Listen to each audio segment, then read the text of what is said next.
See, when Jay Spencer heard lollygagging, he said, "How very Bull Durham of you." Which, nice reference. But like Yeah. what my brain went to was the guards in Skyrim who will randomly say, "No lollygagging." Of course, they will also occasionally say, "Let me guess, someone stole your sweet roll." I found a mod on the Nexus for Skyrim that when a guard says that, he will explode into like a hail of sweet rolls. And that made me happy.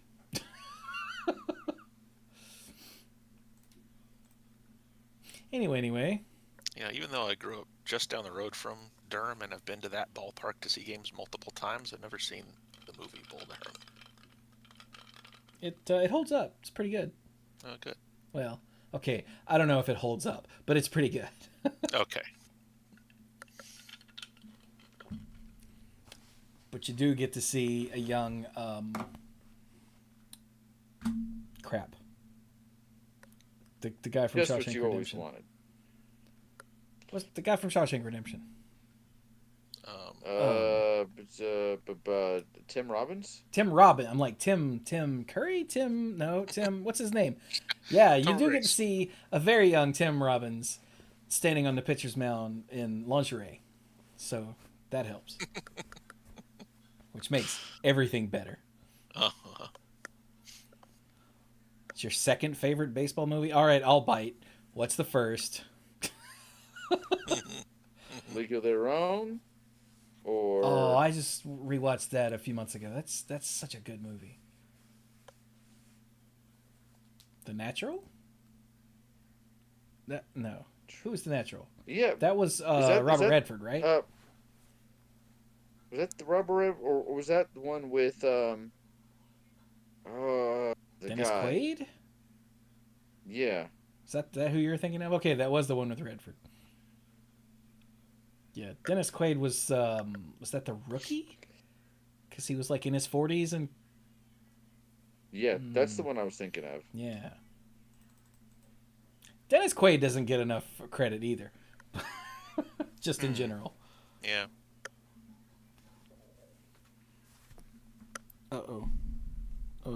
Hang on. I just went to move and these cables are all wrapped up. I don't know what to do. Then you turn around and find that person as you get. Okay. All right, here we go. Let's get started. All right. Ow, jam. Hello, everyone, and welcome to the Mana Pool. This is. I did not change the episode number. Whoops. This is 694.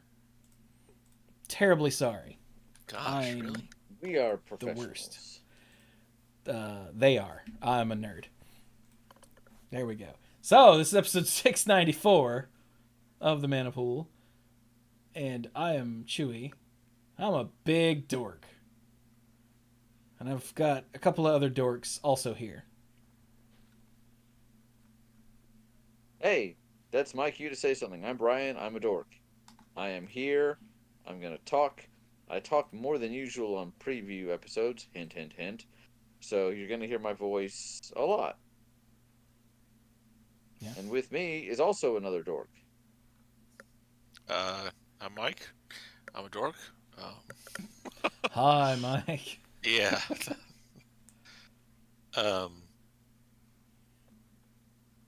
Is this like Revenge I of the don't know. Dorks? I'm a dork, and I'm pretty proud of it.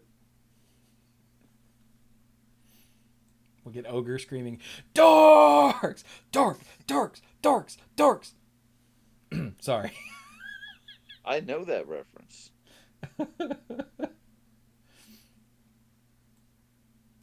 That reference just walked all over Mike and completely threw him off. Sorry about that. I got Revenge. He's still- Well, I understood Revenge of the Nerds. But I think I also got thrown off just because, I don't know, it just felt like we weren't doing traditional intros, so I was trying to come up with another one, and I'm like, no. No, it's just the three of us tonight, so I've been doing it the something same way already for feels a little off. I'm doing it for the same way for a zillion years. I don't have any other ideas. It's true. Mike's locked in. Evolve or die, Mike. Evolve or die. Oh, that was an Amazing Spider-Man trade. I have it. It's right there.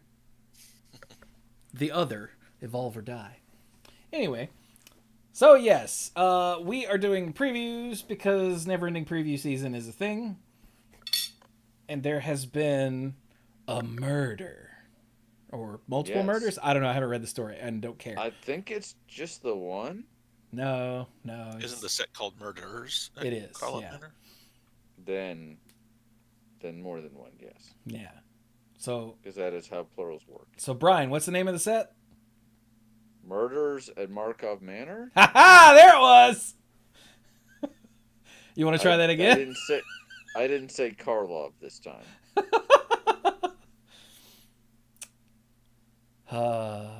Dang it.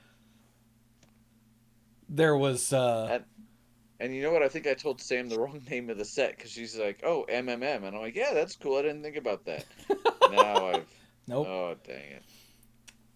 In the Discord, someone brought up what's the over/under on people calling it Murders at Markov Manor, and so that was Chifuji, and Infinius said, "I don't know, but I'm taking the over." I saw in my Facebook feed the other day. I saw a Cardboard Crack comic where there was just two people hanging out. One was sitting at a computer, talking about how he was so excited for Murders at Markov Manor, and the other person was like Karlov Manor. And like in each frame, the first person keeps saying Markov, the second person keeps correcting him and getting more and more exasperated. I said, I bet Brian calls it that at least once tomorrow night. You were and then correct. JT Hovey came in the next day and said, "Is that not the name?" And I was like, "And the point is proven."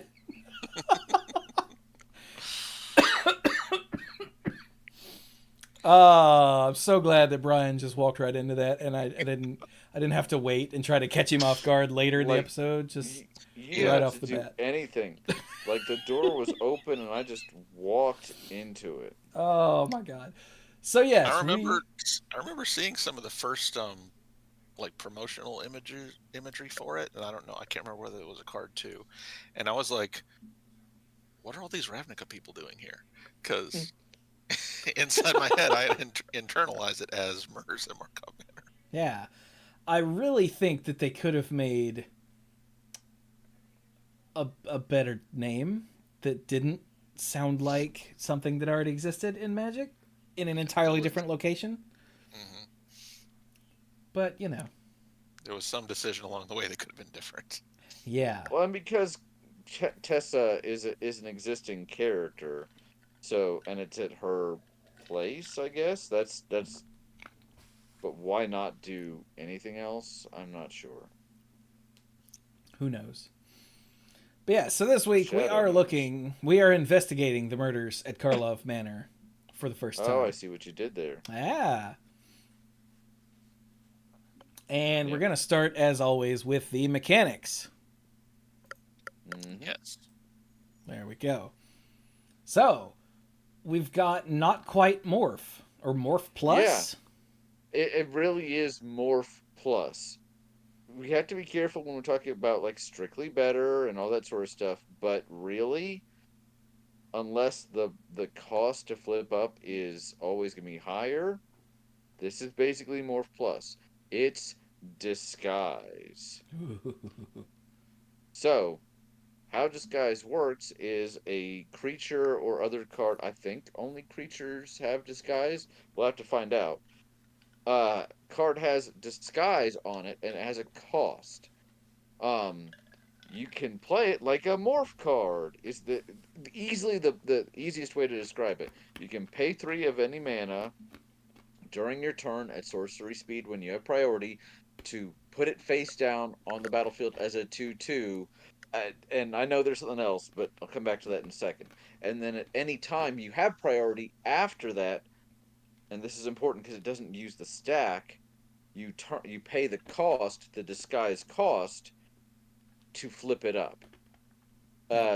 Common mistake a new player might make is know that cost is not discounted by 3. That's just the cost you paid originally to put it on the battlefield. That you have to pay the whole disguise cost when you are ready to flip it up. You never have to pay that cost if you want to keep your 2/2. What is the difference between this and Morph? Absolutely nothing, except any creature that has been put onto the field as an effective disguise is a 2/2 colorless creature with Ward 2, Which is pretty big. which is huge. It's So pretty serious.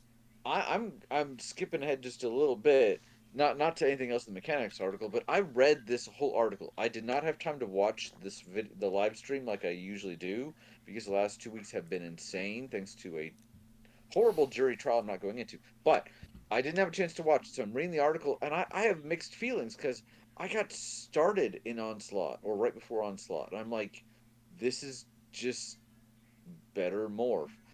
And I went back after I read this and I read Mark Rosewater's article for the week where he talked about it, and essentially the explanation is 2/2 creatures for 3 have just not aged well since Onslaught. That's a good point. They're just not good. Yeah. When they revisit it in Khans of Tarkir, they already were thinking about changing it, and they're like, you know what, we're okay with this, but they added Manifest, which is tied into the next mechanic in here, but Manifest was just there were effects that would let you, like for example, manifest the top card of your deck, and those may or may not even be cards with Morph. So that was a way to kind of maybe play with Morph while keeping it the same. And they were talking about what are the themes we want to have for a set based around a murder mystery. Unknown information is top of the list, Yep. but not just like cards in hand. They want to do something where it's obvious there's something here that you don't know, and a face down creature is essentially the ultimate representation of it, but they just thought that 2/2s with no abilities were going to were not going to play well in the current environment at all. So they wanted to give them some protection, hence Ward 2. So I've said all that because I wanted to get that out. What do you guys think about, just before we even go to the example card, what do you guys think about this concept as a whole? I mean, I think it's fine. I Hmm. think it's easier to rename uh, an ability and give it like a little tweak than it is to like just bring back Morph and have every card say, "Oh, but it has Ward 2" or something. Yeah. When this card is, yeah. Like all of that Uh, is just awful. But Yeah, that, and just and more oh, go ahead. Morph had no, sorry. I was gonna say Morph has, as far as bringing Morph back, Morph has a certain mechanical flavor, not just like how it works, but what it represents. Yeah. That doesn't fit with what they're trying to do here. Somebody died, and all of a sudden, creatures are manifesting out of the ether. Wow. What? Yeah. But it really is So disguised. yeah, having someone in disguise and having Ward attached to it, like that is all just a flavor win, and all of the Mm, rules are already in place for it. You just have to add a yeah, new section that says disguise, same as Morph. Done. yeah. Yeah, that's why I didn't think we needed to spend a whole lot of time on explaining it. I realized not everyone that listens to our show was playing. I'm not going to add up the years, but that long ago. Yeah, you really shouldn't. So, It'll just make you sad. but for anyone that has, and you're like, this looks really familiar, that's because it is. Yeah, It's it is Morph, is but literally with Morph Ward 2. Plus. Yeah. And like I So said, go ahead.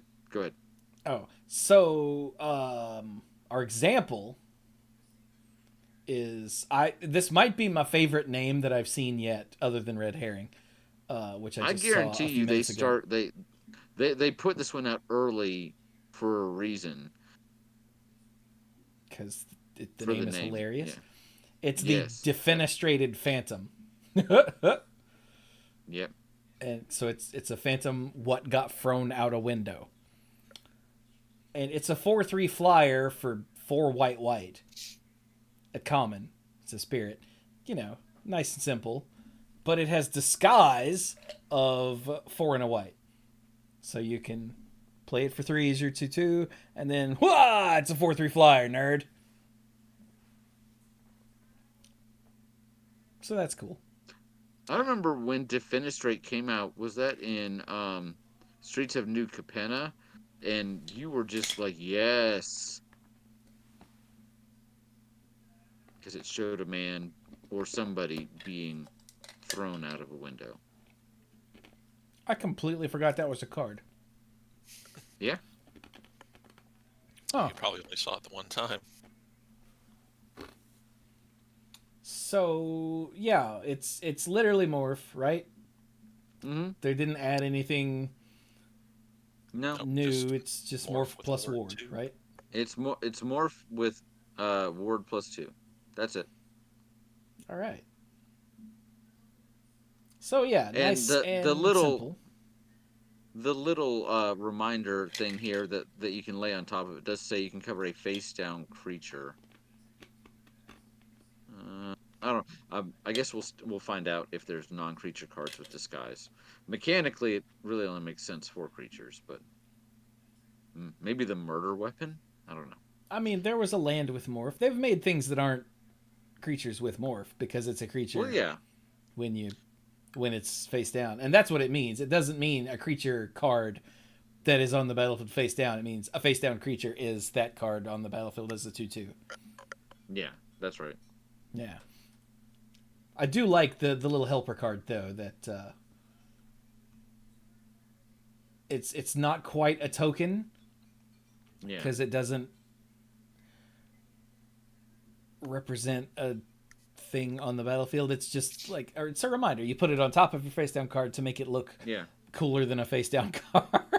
They made those for Morph and Manifest in Cons of Tarkir.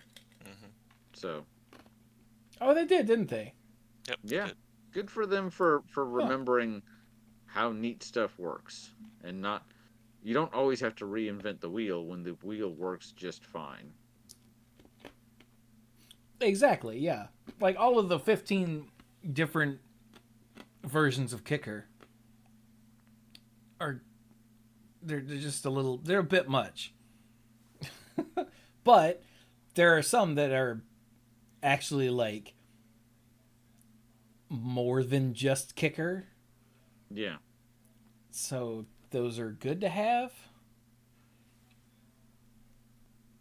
Anyway. Shut up, Chewie. Yeah. Let's read the next one. Next one is Well, close. Yes.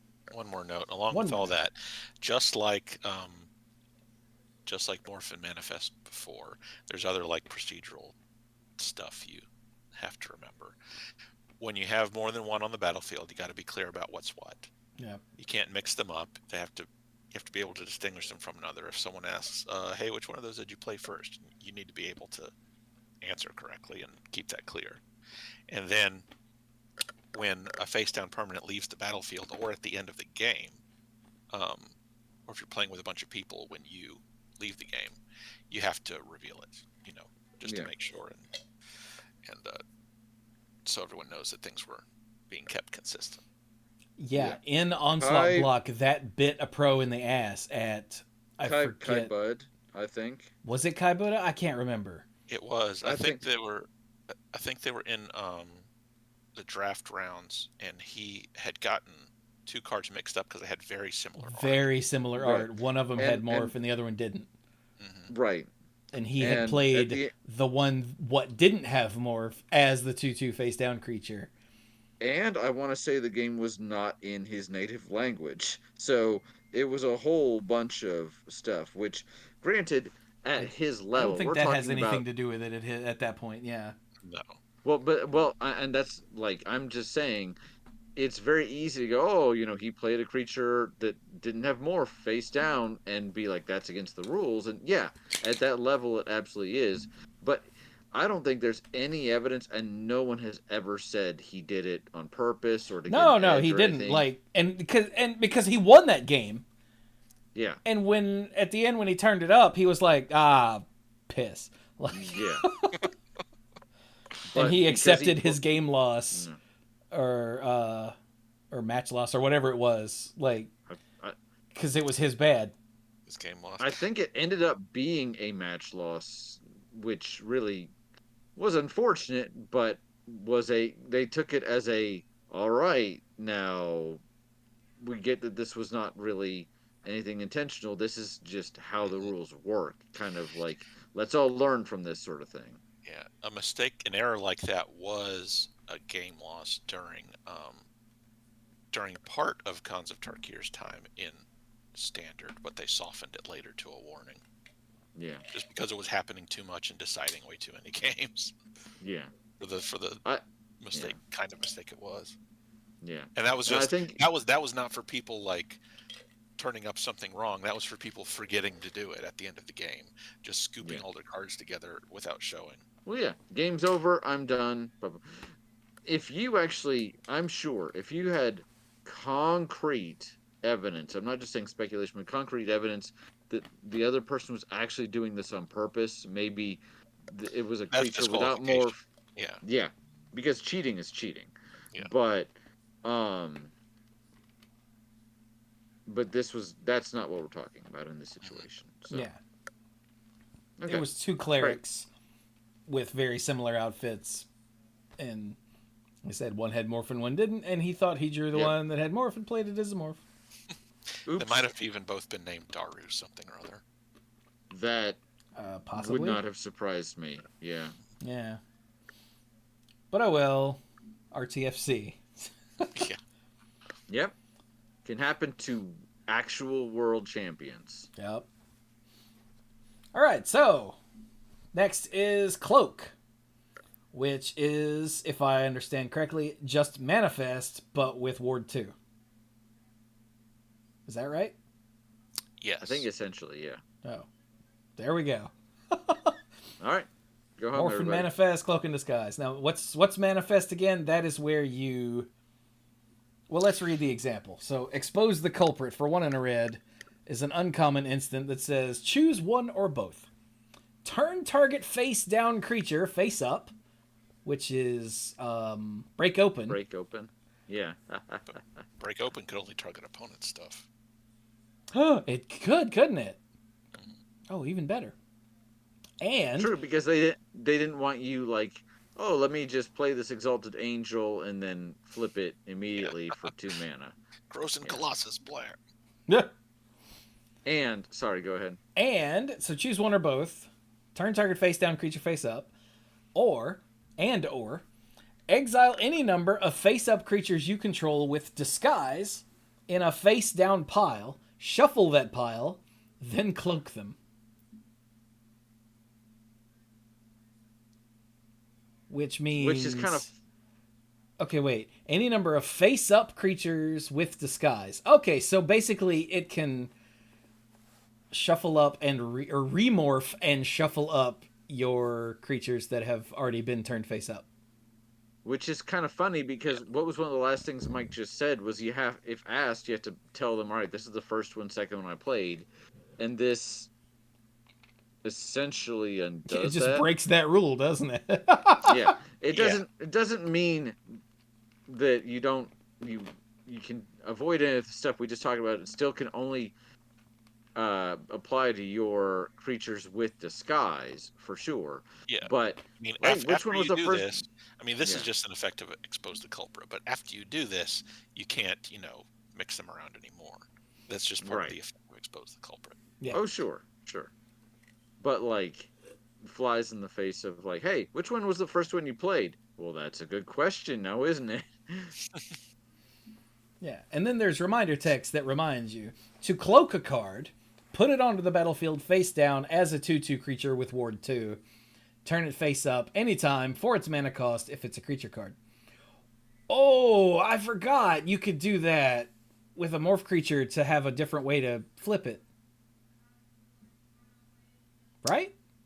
Does that Yes, work? if you happen to manifest a morph creature, then you had two different options for turning it up. Yeah. You could either use the morph cost or use the manifest cost. Which is It's neat. just, yeah.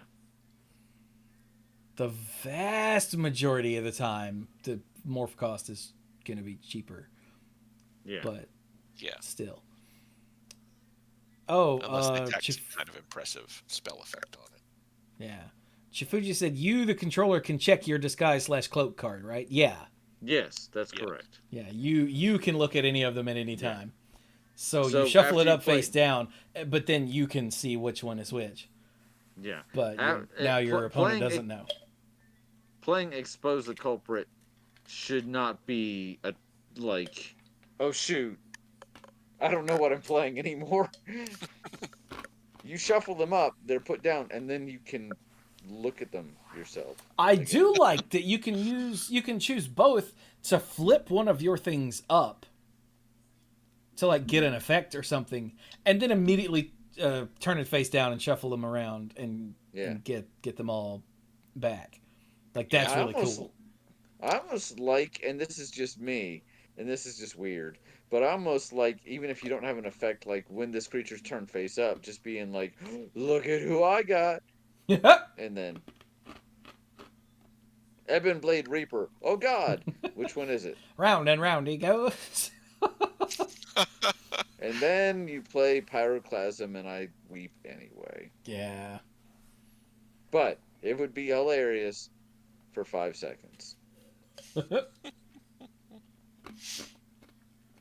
So yeah, in order to cloak something or manifest something, it just means wherever you get it from, you turn it face down as a 2/2 creature, and then there you go. And if it's a creature itself, then you can flip it up for its mana cost, and if it's not, then you can't. Yes. It's just a 2/2. I always liked Morph, but Manifest is where the Johnny in my head was just like, this is great. I love this. So It is really cool. Yeah. The thought of it could really be anything. Yeah. So and there that you may go. not be to my favor, but yeah. All right. Morph and Manifest became Disguise and Cloak, which means it's Morph but with Ward 2, and it's Manifest but with Ward 2. That's it. Yes. If you already know how Morph and Manifest work, you're good. And if you don't, welcome. Sorry that you started playing after Wizards of the Coast turned into a crap company, but Morph and Manifest are a lot of fun. So Disguise and Cloak are a lot of fun. When we can't wait for the it's Morbin time memes to start popping up again. I can't be the first. Then he morbed all over that guy. What were you gonna say, Mike? I was gonna say, when we start looking at the card image gallery, I'm interested to see how the disguise costs line up with power and toughness. See if they follow a similar pattern to something they used in Khans of Tarkir to help people strategize in limited play. No favorable trade for less than 5 rule. Yeah. I mean, just looking at the Defenestrated Phantom, I would say probably. Yeah, the Defenestrated Phantom will just eat a 2/2. Yeah. So what that was, for people who aren't familiar, is that all of the morph costs in Khans of Tarkir were costed such that if the creature had a morph cost of it was less than 5, then its face-up version would either trade with a 2/2 or it and a 2/2 would just bounce off of each other. Yeah. But something with a morph cost of 5 or more would always just eat a 2/2. Well, do you want to turn to that now, or do you want to just put a pin in that and come back to it after we let's finish the mechanics. Yeah, that's what I'm saying. When we get to the card image gallery, I'm interested. Okay. The way I somehow thought you were saying, like, hey, let's, turn to the card image gallery. Oh, no. That is not what he said at all. All right. All right. I guess that's not what he said at all. At all. So Investigate is back, and Investigate just means create a clue. Yeah, get a clue. Yep. I refuse. This engine is woke.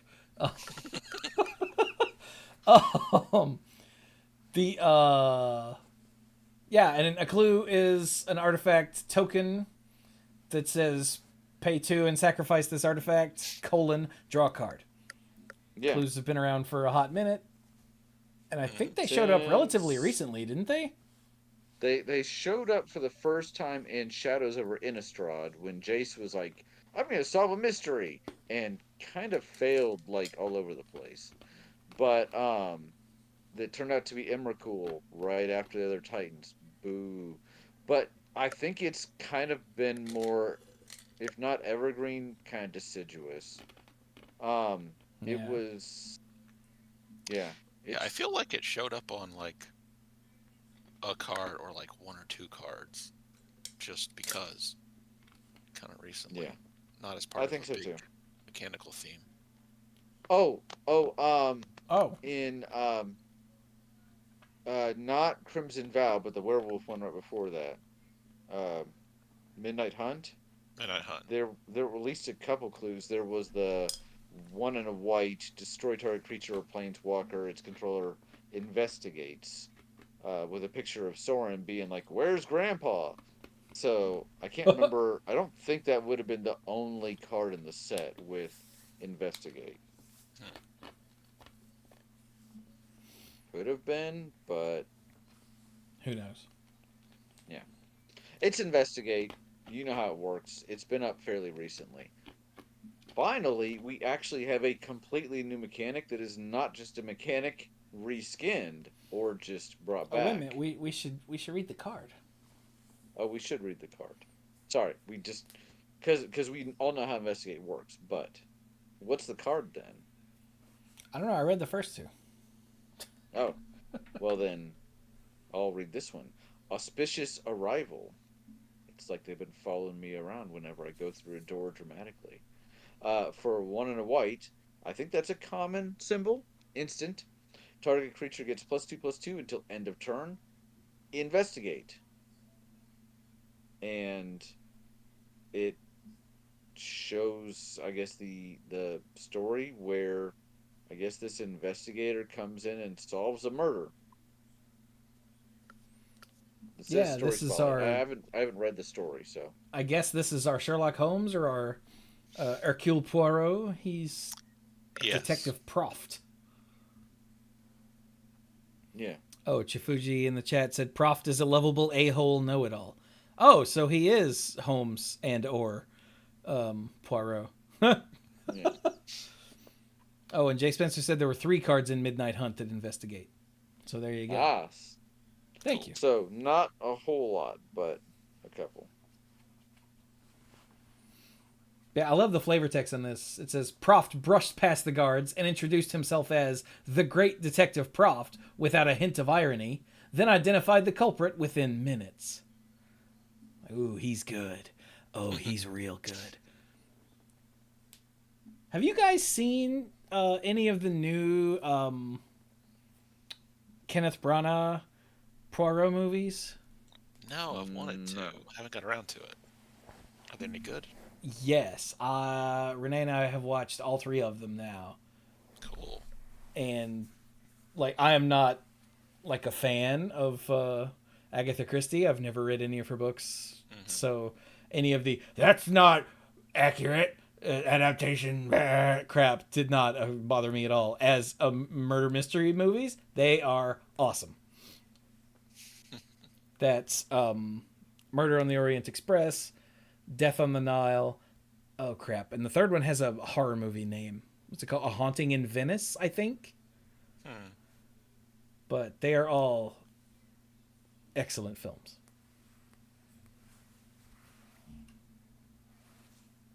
I don't care how accurate a Poirot it is. He's a good character in the movies, so get over it. There you go. Cool. Like, you know what? Nice. Hugh Jackman wasn't Wolverine either, because Wolverine is short and hairy and ugly, not tall and sexy. So get over it. I had to get over it. You have to get over it. That's a good point. Anyway, all right. So, as Brian was starting to get at, we have an actual brand new thing.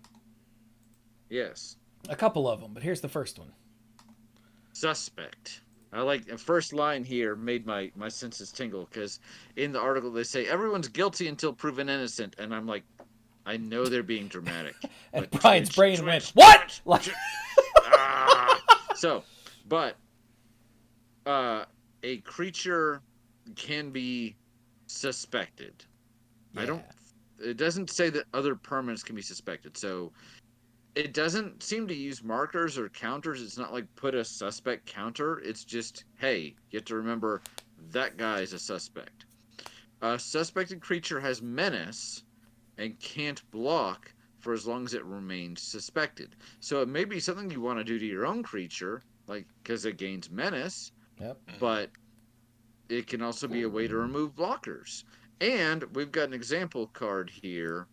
I'm going to take this one too because my last one was a common, and this guy is kind of crazy. Argus Kos, Spirit of Justice. Nope. You remember this guy? Nope. Do it again. Agris Kos, There we Spirit go. of Justice. There you Did I go. say something wrong? I Yeah, you say said things Argus. wrong all the time. Like we all No. did back in the day. Agris was like was the original protagonist from original Ravnica block, and then he died. But that was before the end of the first block. It didn't stop his story from going forward. He just kept being a ghost cop. Like he died in. He died in Gate Crash? I was gonna say it was it. Oh, he didn't die in the original Ravnica? I don't think it was the first one. Oh, okay. No, I think it was the second one. But he was the main character in the first Ravnica novel, I remember. Yeah. His pictures, his card art is on the was cover. the cover, yeah. So he's been around for a hot minute. Yeah, okay. I think you're right. I think he died in Gate Crash. That sounds. I'm gonna jump before you even know what he does. I'm gonna jump to the flavor text. Eventually, I'll give retirement another shot, but not today. Poor Kos. Love it. Yeah, because he's a ghost cop. For two and a red and a white. So his old Boros colors. Legendary Spirit Detective. That's important. He has double strike and vigilance. So Woo. before you even know what he does, for 4 mana, he's a 2/4 with double strike and vigilance. Seems good. That's very good. Yeah. Whenever he enters the battlefield or attacks, choose up to one target creature. If it's suspected, exile it. Oh. Otherwise, suspect it. This is kind of bonkers. I like how with Investigate, they're like, you know what it does. Here's a common. With Cloak, it's a complicated uncommon. And with Defenestrated Phantom, they're like, it's a common, so you get it. And with this, they're like, here's a mythic that is just completely bonkers. So, just so you know, this is specific to him. Not every time a suspected creature is targeted by another effect does it get exiled. This is not going to be typical. This is what this guy does. But it does illustrate that suspected creatures, it's not all upside. Like, sure, they gain menace and can't block, so that balances itself out. But yeah, if you're already aggressive, it's there's no downside. But there are things that can affect suspected creatures that can't suspect. They can't affect not suspected creatures, I guess is what I'm looking for here. And like, say you suspect your own creature to get the benefit, and then the opponent plays this, and they can just be like, "Oh, look, yeah, it's gone now." Yeah, And this is not an O-ring. This is not like until he leaves the battlefield. It's just gone. Yeah, it's just gone. Holy crap! My brain had inserted that.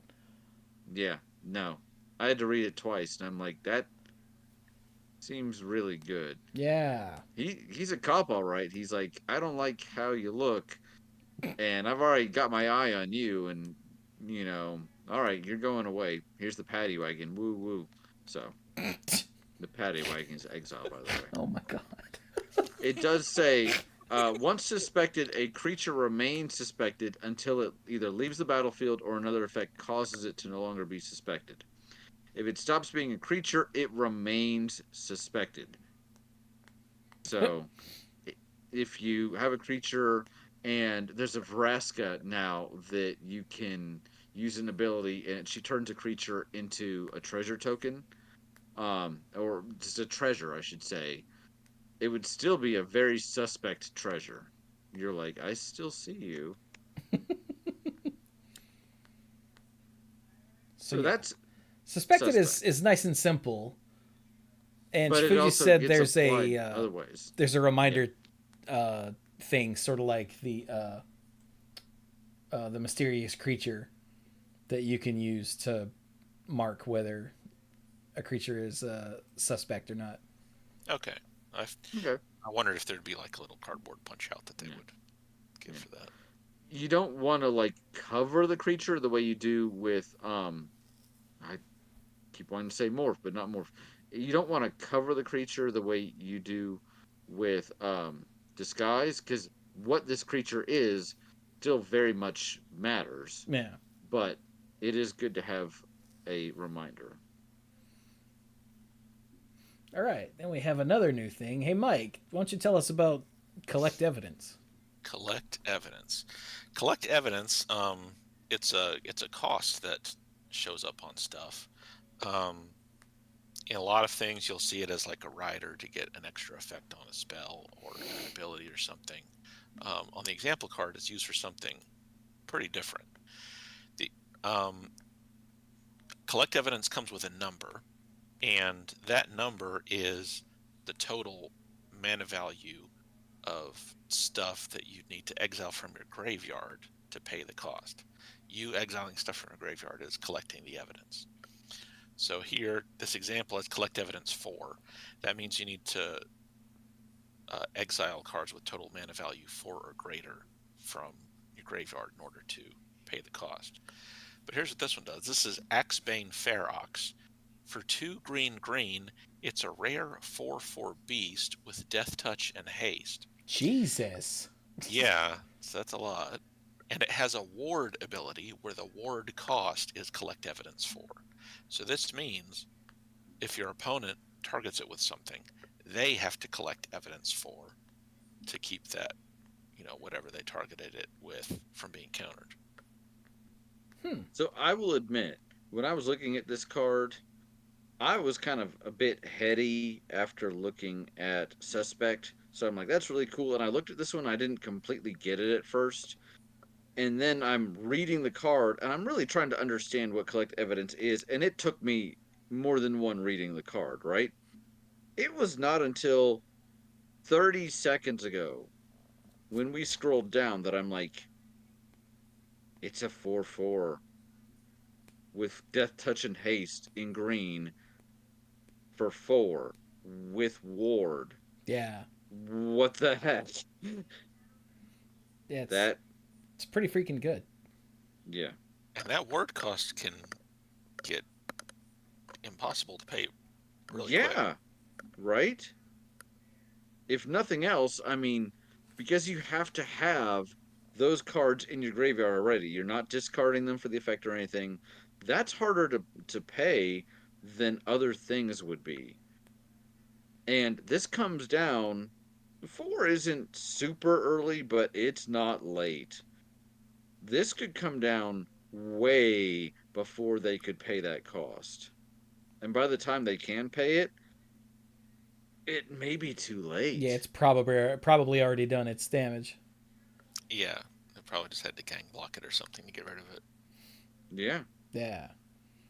I do like in the Discord, which by the way, if you're listening, you should totally go join the Manapool Discord. The link is down below wherever you're listening to this. It's in the show notes or the description or whatever. But in the Discord, there was a link to, Rosewater has his Tumblr where he answers random questions.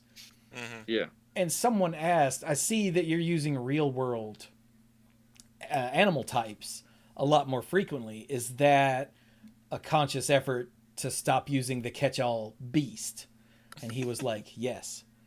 And in the Discord, me and I think Ben were like, but surely, like, random creatures would still be that aren't represented by real world animals would still fall under beast Yeah. because And like the things from Onslaught, those are beasts, they're not anything in particular. And then seeing this, it looks like we were right, so that's really cool. Yeah. That Yeah. they're not phasing out the beast creature type, they're just using it for things that don't have or an analog already. Yeah. Yeah. A penguin is a bird, but a ferox is, well, obviously not It's a bird. not real. Yeah. Yeah. But like raccoon and llama or something. There were a couple of examples of creature types that have popped up recently that would previously have just fallen under beast. So it's like it's good that beasts are still a thing by themselves. Yes. That has nothing to do with this card in particular, other than look, it's a beast. Nice. Yeah. Yeah. So yeah, collecting evidence. I love the joke they put down here in the little thing here. For example, to collect evidence 6, you could exile a single card with mana value 6 from your graveyard.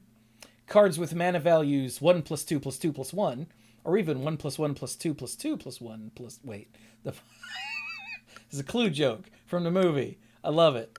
If you haven't seen Clue, the hell is wrong with you? You should watch Clue. It's amazing. I've seen it, but it's been a while, so that went over my head. 1+2+1+1. Anyway, and it does say 4 or greater in this example. So if you really have to, then you can go over. You just have to at least get that much. And it even specifies that you can get rid of extra ones if you want to. So, yeah, for some reason, if you know that your opponent is gonna like snatch a creature out of your graveyard or something, I don't know, just a random example that comes to mind, you don't have a way to stop that, you could collect evidence to remove the stuff in your graveyard that you don't want them to get. For example. True. You know. Yeah. Well, yeah, there's the Black Virtue out right now. That's the, get a creature every turn from any graveyard. So yeah, that may be something. Although you then have to balance it out where obviously in the set collect evidence is a thing. Anything you remove now, you can't remove later. So there you go. And there are cards that I've seen that say, like, as an additional cost, you can collect some evidence, and it'll say, if evidence was collected, get this extra effect, like a kicker. Yes. Yeah. Which that makes sense. You wouldn't want it just to be defensive. Yeah. You'd want the active player to have it too. And it's literally like kicker. The card does this, but if you collect evidence, it does this too, which is nice. We'll get to it, I'm sure. So now we've got this other weird thing that is worded badly, and I don't like it. Like the reminder text on the second step there caused some confusion in the Discord, and I was like, wait, what? And yeah, someone else explained it. That's not how that works. And I was like, Jesus. So one of you what knows how this works, please explain it. So it's cases. And the first thing you're going to think is these look like sagas. And if they don't look like sagas, they look like classes. You remember the class cards from Adventures in the Forgotten Realms? But these, and the layout of the card is similar, but these do function a little differently. So every case has, in addition to the cost, has 3 important sections. You have the cost, and it's an enchantment technically, so disenchant, that sort of thing, can get rid of it. The top ability is, it's top, middle, and bottom. The top ability is always active, but they chose a poor example, I think, for some of these to show with the Case of the Filched Falcon, because the Case of the Filched Falcon has an enters the battlefield effect. So yes, it's always active, but this one doesn't matter once it's triggered. But Okay. The first part is always on. You don't have to do anything to achieve it. The middle part is how you solve the case, and it says to solve some condition, and then it specifies if this case is technically unsolved, you solve it at the beginning of your end step. So then, and essentially it triggers from solved, unsolved to solved. And then the last part is something that triggers or is then always active once the case has been solved. Okay? So top, middle, bottom. I'm going to talk about the example card, but I don't know that it's the best example. So, case of the Filched Falcon. Very strong, obviously. Men, what's the word I'm looking for? A reference Maltese to Falcon. the Maltese Falcon. Thank you. For a single blue, it's a case. The first part is when this case enters the battlefield, investigate. So that's the part that's always on. To solve, you control 3 or more artifacts. So at the end of your turn, if you've got 3 or more artifacts, the case is now considered solved. And it just sits there. It is always solved from here on out. And then the last part is an ability solved. Pay 2 and a blue and sacrifice this case. Put 4+1/+1 counters on target non-creature artifact. It becomes a 0/0 bird creature with flying in addition to its other types. So it's Oh, because you some, get the bird back, the falcon back. yeah. I And get it's it. kind of like the Teferi, not the Teferi, the Tezzeret, like animate an artifact sort of thing. What was so confusing to me is if you're reading their explanation at the bottom, um, it talks about how the last ability becomes active if that ability is an activated ability. It can now be activated. If it's a trigger ability, it can now trigger. If it's a static ability, it now functions. So, not. I feel like this is a bit of an atypical one because once it's solved, it could be something like it could be an anthem effect, like your creatures get +1/+1, and that just stays there. This is very much a one and done with basically the first and last parts. When it comes in, you get a clue. Yeah. At the end of your turn, if you got 3 artifacts, then from now on, one time you can use the last ability. Wow. I tried not to take too long with that. I know I can be confusing, but I feel like this was a weird one. Did that make sense to everybody? Do you think I was confusing? Um, I I got had to it. step away, so I didn't get here until you started reading the card, and it made sense to me. Uh, Glad. I think you sort Glad it made of sense to you. went a bit long on why this one was weird because it's not weird. It's just a one and done, but it still works exactly the same as all the others. Is that once you've solved it, that ability after solved is usable. The part now again, forgive me, I had to step away, but the part that bothers me is the reminder text that says if unsolved, solve at the beginning of your end step. And I was like, you can just solve you could just solve it next turn. Wait, this turn? How does what? But Yeah. that means if you've solved it, it solves at the beginning of your end step, Yeah. not Correct. automatically solve it at the beginning of your end step. That is, I'm just gonna say that is bad reminder text. I think most people are going to get what they're going for, but yeah. Like, to me, the reminder text should explain how it works if you don't know, and that doesn't. Like, that is completely wrong. No, it's a little deficient. I agree with you. Because I think it was this card that was in the Discord, and then, like I said, someone else had to jump in and be like, no, what it means is this. I was like, that's dumb. Because I read it the same way the wrong person read it, which means I read it wrong too. Well, we didn't read it wrong. We read what it said. Yeah. And came to the wrong conclusion. Yeah, because it says if unsolved, solve at the beginning of your end step. I'm like, well, then why have a solve trigger, like a solve condition? If you're just gonna solve it, it's that's not how it works. Jesus. So, but yeah, it's I do like, what this card actually does. or not this card specifically, but what cases actually are. They're like a different kind of saga. Yeah, it reminds me of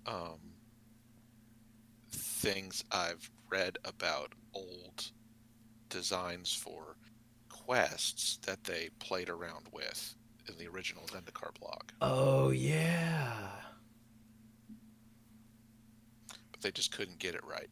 But I think the tech they invented with the saga layout that also helped them with the class layouts is really doing a lot of work for them here. Yeah. Yeah. That helps it come together, because all this would just kind of look a mess in a normal Magic card layout. Oh god, yeah, it would be a nightmare. It'd be like a really difficult to read level up card. So that's all the stuff. So we've got, to recap, we've got a new version of Morph, a new version of Manifest, Investigates back, and then Suspect. It's not Suspect because that's a noun. It's Suspect, which is a verb. So we've got Suspect, Collect Evidence, and Cases are the new things. None of which are like huge, which I like. There's nothing, I would say that like Disguise and Cloak are the two huge things, but we've seen those before. Like, Suspect is just a new thing you can do to creatures. Collect Evidence is just another way to pay a cost. And Cases are a weird hybrid of sagas and quests. Yeah. Like, they all make perfect sense. And the most complex of them, like you said, is also one that's going to be familiar to a lot of people. Yeah. So let's jump to the card image gallery and poke around in there. Sounds like a plan. See what we can see. Okay, here's another case. What? How should I set the filters to make this look right? I've just got it at whatever, like everything. Okay. I put mine to under card set. I just put Murders at Karlov Manor to not see the extra stuff. Yeah, but that makes sense. you can. I don't know how much that changed. So here's another case we've got here, and this one's an uncommon. What was the first one? That was an uncommon. Okay. The case of the pilfered proof. I like that. For 1 and a white, whenever a detective... Well, okay, 1 and a white is its cost. Its first thing is whenever a detective enters the battlefield under your control, and whenever a detective you control is turned face up, put a +1/+1 counter on it. So whenever the detective arrives, however they arrive. Right. To solve it, you control 3 or more detectives. Nice. And then once you've solved it, if 1 or more tokens would be created under your control, those tokens plus a clue token are created instead. Which is neat. That means like Auspicious Arrival right next to it. When it says investigate, so you create a clue token, and you get it and a clue token. Why did they start with this? This is so clean. And the fact that first ability is a static ability that always matters, and the last ability keeps this on the battlefield. This is so much easier to understand, isn't it? It is. Oh, nice. Dang it, man. Not you. And it goes to show that, like, even after it's solved, you still do the first part with the detectives. So, Yeah. Oh, yeah, you're right. I hadn't even thought of that. The first part is still active. Yeah. Ooh, that's nice. Yeah. And by the way, I do like this card. I think for 2 mana, it's pretty great. there's a lot of detectives in the set, and I can say that having not seen even like a fifth of the set, there's a lot of detectives here. So yeah, that's pretty nice. Hmm. There are other cases. Now I want to see what other Oh yeah, cases there let's are. look I for know, Mike, cases. you wanted to you wanted to look at No, let's keep looking at this. So okay. I see another case in blue. Yep. Okay. The case of the ransacked lab. This is a rare case. What? Sorry. Yeah, That yeah, sounds like a new COVID strain. Oh yeah, This is a for it rare does. case. Yeah, this is a rare. Yeah, but go ahead. for two in the blue. It's a rare enchantment case. So starting out, or primarily, instant and sorcery spells you cast cost one less to cast. To Already sol- pretty good. yeah, to Yeah. solve the case of the ransacked lab, you've cast 4 or more instant and sorcery spells this turn. And once it's solved, now you have this triggered ability. Whenever you cast an instant or sorcery spell, draw a card.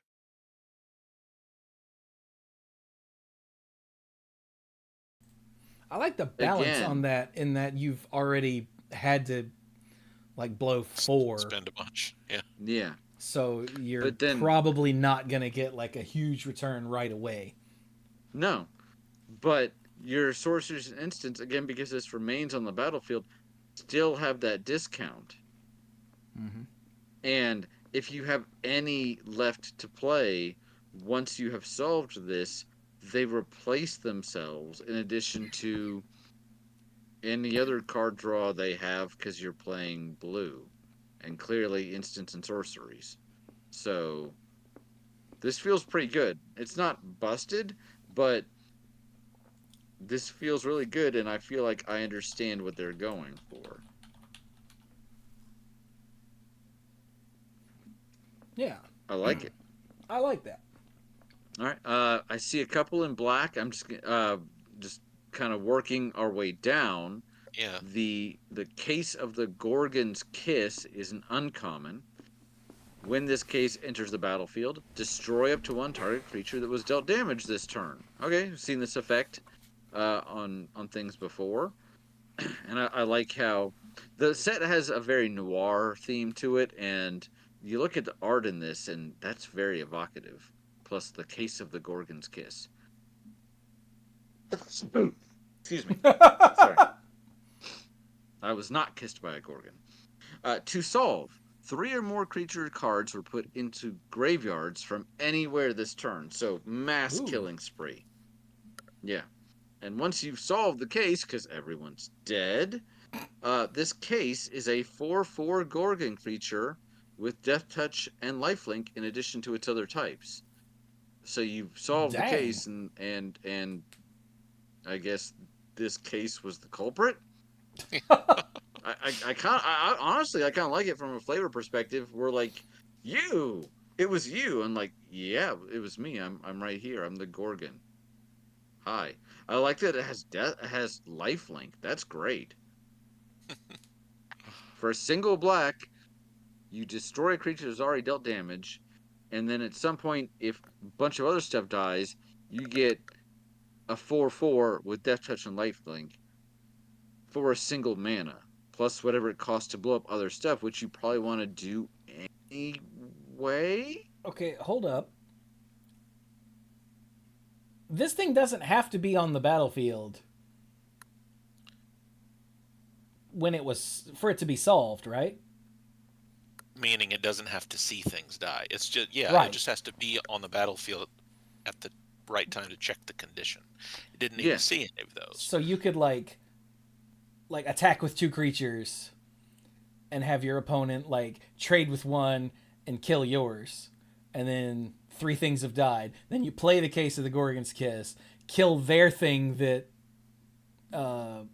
didn't trade with yours, and then it'll see, oh, 3 or more creature cards went to the graveyard this turn. Whoop, 4/4.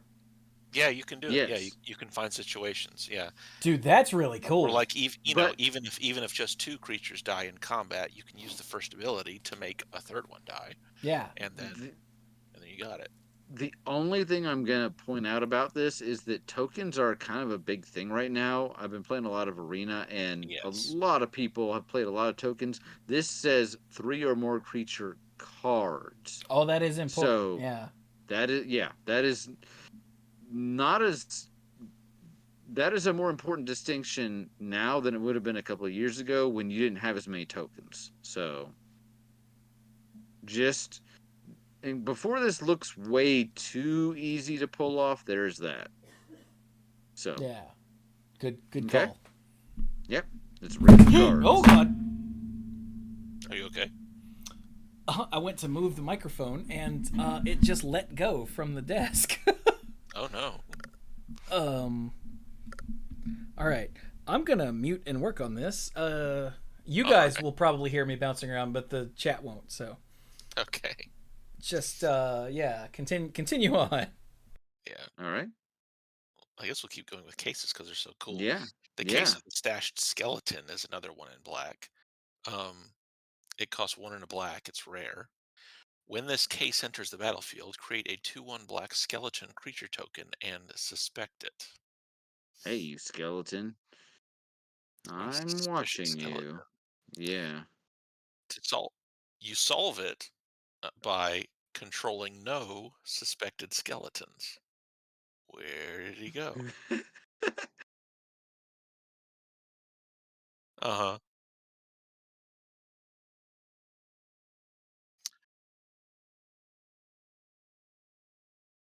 So Yeah, Chewy Chew's asked us a asking about question. exactly what that means. So, controlling no suspected skeletons just means no skeletons that are also suspected. If you happen to have a drudge skeleton that's just hanging out, minding its own business, and you don't suspect it of anything, then that's fine. But you don't have to have unsuspected skeletons. If you simply have no skeletons at all, then you control no suspected skeletons. Yeah, So, right. If you have any skeletons that are also suspected, this can't be solved. yeah. The case is not solved yet. Yeah. Keep going. Finally, once you've solved it, you get access to this activated ability. Pay 1 in a black, sacrifice this case, search your library for a card, put it into your hand, then shuffle. Activate only as a sorcery. So it's a demonic tutor. Yeah, But it's a demonic tutor, and yes, it's more of a diabolic tutor because it ultimately costs you 2 and 2 black. But really, you pay 1 in a black, you get a 2/1 skeleton with menace. They can't block, so you can start going aggro. And then when it dies or you sacrifice it or whatever, then it turns into a demonic tutor. yeah, it's cool. Uh, Yeah, that's I see great. why it's rare. Like I really like Yeah, this. yeah. And again, stupid bird case. Like this is one that doesn't stay on the battlefield. I get that, and it has a triggered ability at the first part, and yet it still feels cleaner. Jeez, guys, come on. I'm not gonna keep harping on it, but I feel like if they'd shown this one first, I would have gotten it faster. But we're good. We're good. I also Let's like see. that it's literally a skeleton in a closet. That makes me happy. Yeah. All right. Are Okay. there any All more? right. There are no more in black yet. Are there any in Uh, red? don't see any red cases. Oh, I want to see a red case. Case of Yeah. this boot in your ass. Yeah, And I right? don't see any green cases. Okay. No. Do we have any multicolored Multicolored cards? cases. Now we're all in We on do, cases, chat. because we've got Agris Cost, and we've got the sleuth guy. I'm just going past here. Oh, they reprinted Assassin's Trophy. That's cool. That's a reprint. They Awesome. did, yeah. Don't seem to be any multicolored cases. They also reprinted Okay. Lightning Helix. They did? Woo! Like Wow. in the set. I knew it was That's- in like Commander. I didn't realize it was in the set proper. That's something. That's going to be a factor for standard. Absolutely. Lightning Helix in standard. 3 How toughness many- creatures beware. How many times have we seen takes on Lightning Helix over the years? Didn't we just Like, talk Just about talking that last week? Last week. Yeah. Yeah. There, see, See? I guess it's See? time to finally bring it back and remind people what all the fuss is about. All right. I don't see any more cases yet. That's too bad. I don't either, but I stopped and stared at a card that I have to talk about. It's uncommon. All Hope right. that's What color? okay. Yeah, it's in multicolored. I was scrolling down. It's called Meddling Youths Ah! for 3 and a red and a white. It's a 4/5 human detective, uncommon with haste. Whenever you attack with 3 or more creatures, investigate. And it has 3 kids pulling a mask off of a dude. And the flavor text is, well, if it's in mean old Mr. Larchbottom, who's always been so eager to have the only dumping stall in Oxblood Alley. And he's probably thinking, I would have gotten away with it too if it weren't for you meddling youths and your barracks around here somewhere. So, The showcase version of the card that looks like a case file. The flavor text is chaotic but surprisingly fearless, often seen in the company of a strangely intelligent hound. Now, damn it. jeez, That's funny. they're not even. Oh, wow. Okay. Ruh-roh. Quick, give one of them a Netflix series and then, pretend you didn't. I don't think that was Netflix. It was not. Oh, no, I didn't watch it. Apparently, that was the smart choice, was to not watch it. That's what I heard. We're talking about... Was it just called Velma? I think it was just called Velma. It's just Yeah. called Velma. Yeah, apparently it wasn't good. Oh, hey, yeah, there's a planeswalker. Okay. Where... Is Where'd it she go? in multicolored Yeah. or? What's her name? Kaya. There she is. Because, we only get one per set these days. Mm-hmm. Until they decide to change that. Kaya, Spirit's Justice. Holy crap, that's tiny text. And if I zoom in, does she fall off of the screen? She falls off the screen partially, but that's okay. All right. Kaya, Spirit's Justice. For 2, a black and a white. Is a mythic Kaya, obviously. Whenever one or more creatures you control and or creature cards in your graveyard are put into exile... Oh. Okay. Whenever something of yours, creatures or creature cards in graveyard, go to exile, okay, you may choose a creature card from among them. Until end of turn, target token you control becomes a copy of it, except it has flying. Oh, that's weird. Okay. So when one of your creatures, either on the battlefield or in your graveyard, gets exiled, a token you already have becomes a copy of it for a minute. Except with flying. Yes. All right. And it's only one creature at a time, but if things get exiled multiple times, this will trigger multiple times. Yes. Because it doesn't specify per turn. And that's her static ability. My clue becomes a Grizzlebrand. Yeah, exactly. Except with flying. Wait. All right, she starts with 3 loyalty. Her +2 is Surveil 2, then exile a card from a graveyard. Oh! So you could exile something your opponent controls, or exile one of your own creature cards, and then get a copy of it for a second. Oh! So that's cool. Her +1 is create a 1/1 white and black spirit creature token with flying. Hey, look! A token that you could use to copy things going into exile. Yeah. Thus far, I like how all of her abilities play. Her final ability is -2. Exile target creature you control. For each other player, exile up to 1 target creature that player controls. Oh my god. Wow. Okay, yeah, Kai is kind of silly.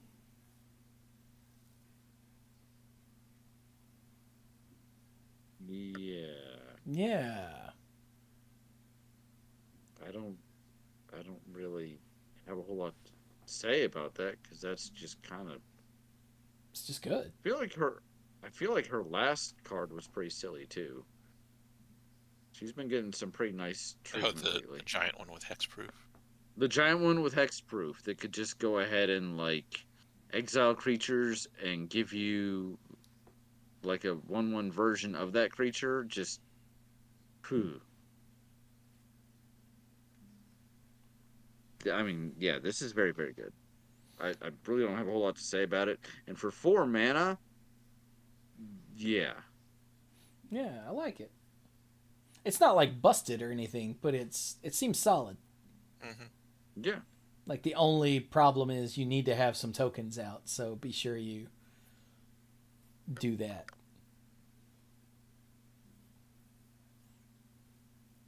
All right then.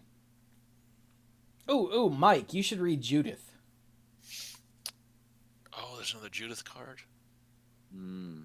Awesome. Okay, let's see here. Hijk. Judith. Judith, Carnage Connoisseur. All right. So for 3, a black and a red, a 3/4 rare legendary human shaman. Whenever you cast an instant or sorcery spell, choose one. Okay. There are 2 choices. The first choice, that spell gains Death Touch and Lifelink.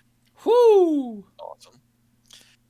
The second choice, create a 2/2 red imp creature token with when this creature dies, it deals 2 damage to each opponent. So, I like Judith. yeah, I'll be honest. Judith just as a super charged up young pyromancer, that's the card I'm interested in. I mean, Ob Nixilis made those little 1/1 devils that, or demons, I can't remember which they were, that, when they died, they ping something for 1. And these imps are literally twice as big and deal 2 damage. Hmm.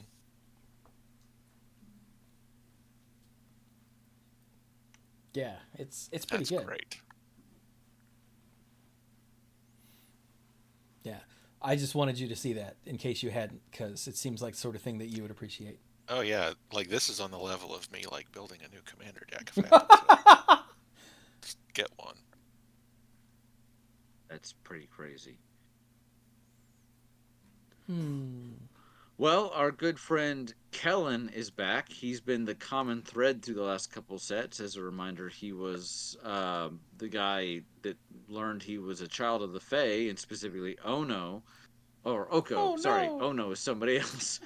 Oh, you're Onoko, thinking of Yoko Onoko. Ono, not Ono Yo Oko Yono. I screwed that joke Yeah. up, but it still Oh works. man. Well, maybe it was oh no, they need to ban Oko. But he was in that the was it Throne of Eldraine or our last visit to Eldraine, whatever that was. Wilds. Um Wilds of Eldraine, thank you. And then he was in the Lost Caverns of Ixalan because he's following the Omen Pass, even though he's not a planeswalker. And he picked up I was looking for this here to see if I could remember. He picked up Amalia in the Lost Caverns and convinced her, you know what? Your life here kind of sucks. Come with me. And she's like, okay. And I was curious. I just did a quick search. If she's in this set, she hasn't been revealed yet. But he's pretty clearly like collecting the next band of adventurers slash gatewatch whatever from around the multiverse. But if she's in the set, we haven't seen her. But here he is. First time we saw him, he was Boros, and then last time in the caverns, I think he was green and white. His Hmm. adventure was green, and he was a white creature. He continues having the adventure because I guess he's from Eldraine. So this is Kellen, Inquisitive Prodigy. He's now in Simic colors. How appropriate for Ravnica. For 2, a green and a blue. Skipping his adventure, if you just pay him for 4 mana, he's a human fairy detective. That's a heck of a type line. He's a 3/4 with flying and vigilance. Whenever he attacks, destroy up to 1 target artifact. If you controlled that permanent, draw a card. Oh, Hmm. He's like Link going around smashing the pots and seeing what's inside. And like the first thing He that can. came to mind was he turns like he lets you just attack to get a free clue. Well, or basically, he lets you crack a clue for free, I guess. Yeah, Yeah, yeah. if That's you sorry. do Yeah, it That's yourself. how what I meant to say. Mhm. yeah, Like you don't have to pay the two to draw the card from the clue. You can just attack with Kellen, and he since he's a yeah, 3/4 with flying and vigilance, you want to attack with Kellen. yeah. And if you're not, saving yourself 2 mana, you're blowing up their, you know, Phyrexian portal or or whatever. whatever. Yeah, So, yeah. that's really Uh, cool. his adventure is Tail the Suspect for a green and a blue. It's a sorcery. Investigate. You may play an additional land this turn. So, That's a good adventure. Yeah. yeah, yeah. It's reminiscent of was the card Explore for 1 and a green? Draw a card, you can play an additional land. Hmm. Yeah, two explorers. Because 2 explorers, yes, I know. So this doesn't do that. It gets you the clue so you can draw later. Um, but yeah, so I like it. I'm not sure how I feel about the character at this point, but it's good for the narrative to have someone to focus on. You need someone that's experiencing the world like through fresh eyes, so they can be the focus for um, the audience. But I like how in every situation he's kind of adapting to it. So it's not just, oh, here he is in this setting, but it's the same dude. This is different takes on him. You can build a Kellen deck. Yo, dog. I heard you like Kellen.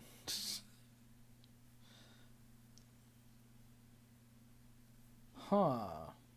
Yeah, I saw somebody on Facebook. It might. I think it was our old buddy Brian Prelliman who was like, "All right, I haven't been keeping up with the story. Who is this Kellen guy, and why do I care?" And this is how much I haven't been keeping up with the story. I was like, "Who?" I had to go down to the comments. Oh, that guy. But yeah, how do we have an opinion on getting a Kellen every set, roughly? I assume it's been every set or close to it. It so far it has. I mean, the first one was the one where he was in it, and he didn't really stand out that much because a lot of creatures had adventures.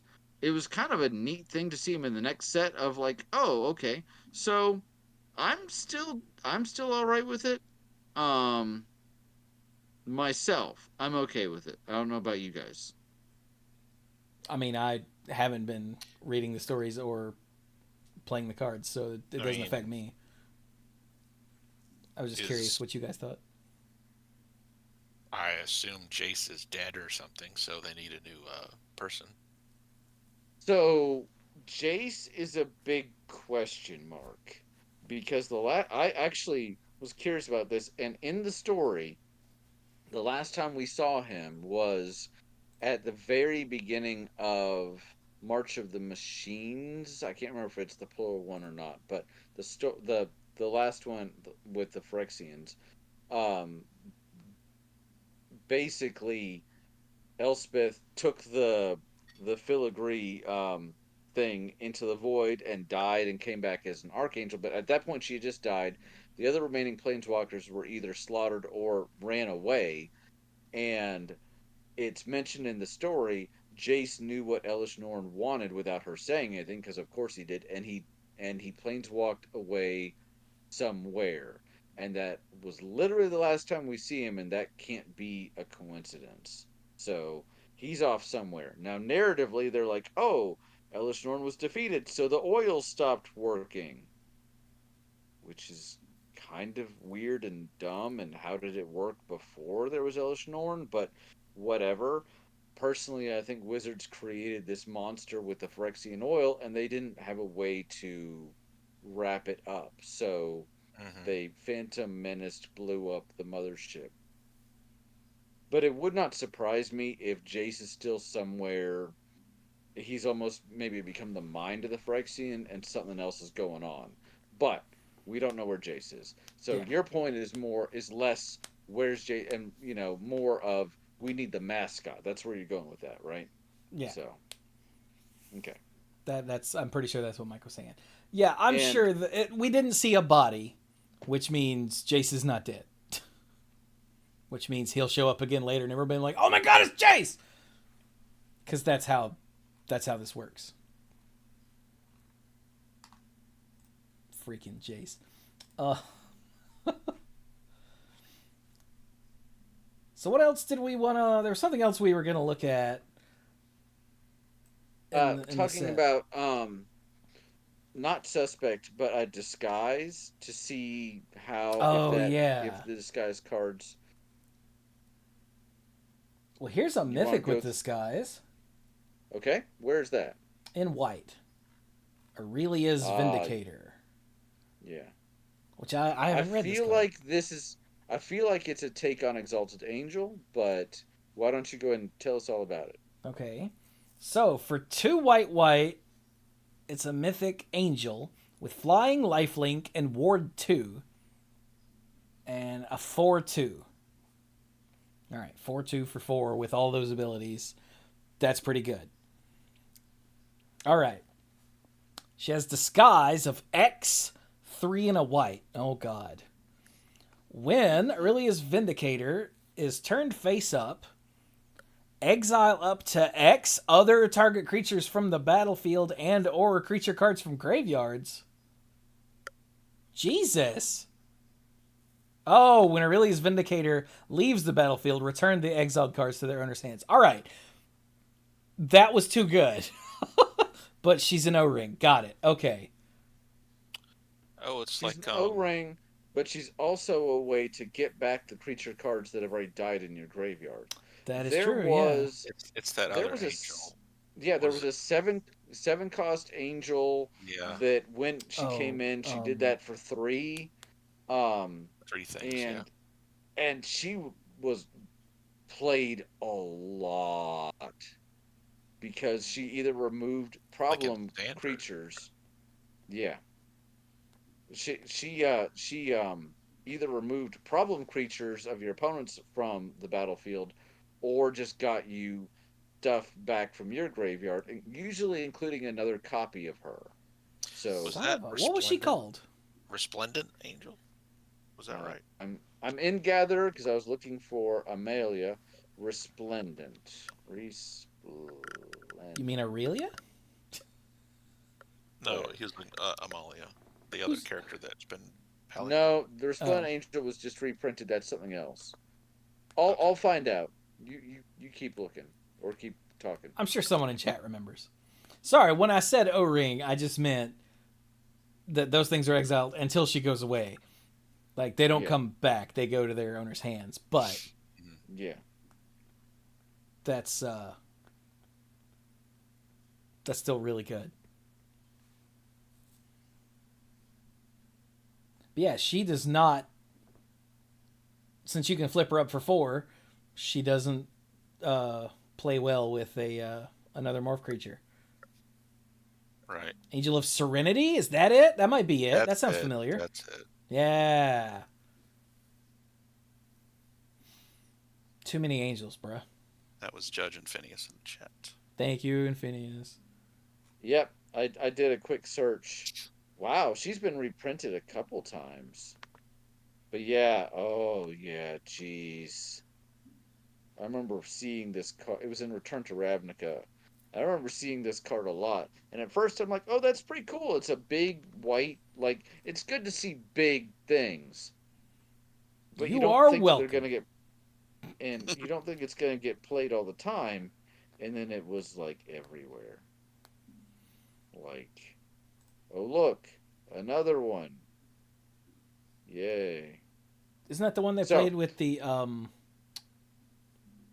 beast who made friends and gained your it life? could have, And what the hell was that called? Thragtusk. yeah, the Thragtusk. Thragtusk. I, Yeah. well, there, that was, No, you that was primarily the one that only you did played, one. yeah, and usually it was the one that when it came in, you blinked a non-angel creature. Yeah. So restoration angel, resto angel. Yeah, there we go. Thank you. Um, yeah, It's been a long time, all right? I'm very old. it's Did you been a guys long see time. Assemble the Players in white? I did. That seems like a thing that you would appreciate. It is a thing, and I do appreciate it. For one and a white, it's an enchantment. It is rare. You may look at the top card of your library anytime. Yes. Once each turn, you may cast a creature spell with power 2 or less from the top of your library. This is the part where the detective has all the suspects in one room, and he's like, I'm going to tell you who it is, but I'm going to take my time and have like 4 flashbacks Well, yeah, to it's pad this out. the parlor sequence. You've got to milk that, man. Yes, for milk. But yeah, that's a really good card. I like that. Yeah. Well, not really Did you good, but see it's a good card. Did you see Delaney? Is Delaney a mythic? I wasn't sure that it was, but I'm looking at the symbol Yeah, and I that's a think mythic it might symbol. be. Okay. Have you read Delaney? Delney? Delney. Why do I think it's Delaney? There's no A there. Because of Delney. Dana Delaney. Remember her? I just remember the name. I No. cannot picture her to save my ass. And Why no, don't I you have not read this card. tell us about Delney? All right, Delney Streetwise Lookout. For 2 and a white is a 2/2 legendary human scout. Creatures you control with power 2 or less can't be blocked by creatures with power 3 or greater. Hey! If an ability. Oh, and we've got not Morph in this set, so that's really cool. If an ability of a creature you control with power 2 or less triggers, that ability triggers an additional time. Oh. Oh. That's cool. Yeah. I feel like this is very much a build around me sort of card. This would be fantastic in a commander deck. And it works really well with Assemble the Players. It does. Yeah, this is neat. This is the kid in every detective story where the detective is like, I don't know who else to turn to. Let me go talk to this 12-year-old because they know everything. And Yeah. that 12-year-old is like, yeah, I do. Ooh, ooh, ooh. Brian, did you see No Witnesses? I did see no witnesses. Kablamo. It's our lovely Wrath effect for 2 and 2 white, same cost as Wrath of God. It's a rare sorcery. Each player who controls the most creatures investigates, then destroy all creatures. And I It's a love wrath. the Yeah. flavor text. When cunning fails, there's always violence. Although that is not the best flavor text. Uh, you and I've been talking. Hey, Mike, have you read Museum Night Watch in white? I haven't. Let's see here. You should read Museum Night Watch from top to bottom. Okay. So, Museum Night Watch. All right. So for 3 and a white, a common 3/2 Centaur soldier. When Museum Night Watch dies, create a 2/2 white and blue detective creature token. Museum Night Watch also has a disguise cost of 1 and a white. Nice and cheap. Yes. Flavor text here. You there, halt. The gallery is closed. Wait, what are you doing? And then he dies, and Then the detective shows up. Yes. Yeah. That's pretty neat. I Yeah. do like that they're playing with the like the names and the flavor texts and the cases, and just all of that to get all of these like murder mystery tropes. Right. Yes. Yeah. This is the guy who's just like, what are you doing here? And of course, if this is a movie, it's shot almost like from the perspective of the killer, so you don't see who it is. At half the time, that person is gonna be like, "Oh, it's you. What are you doing here, so and so, who I'm not gonna call by name? Wait, what are you doing?" I love it. Here's another 3/2 with Disguise 2. It looks like they are sticking to the Khan's rules. Okay. Just from what I've noticed thus far while we've been scrolling around. Okay, good. So yeah, so that means if you're playing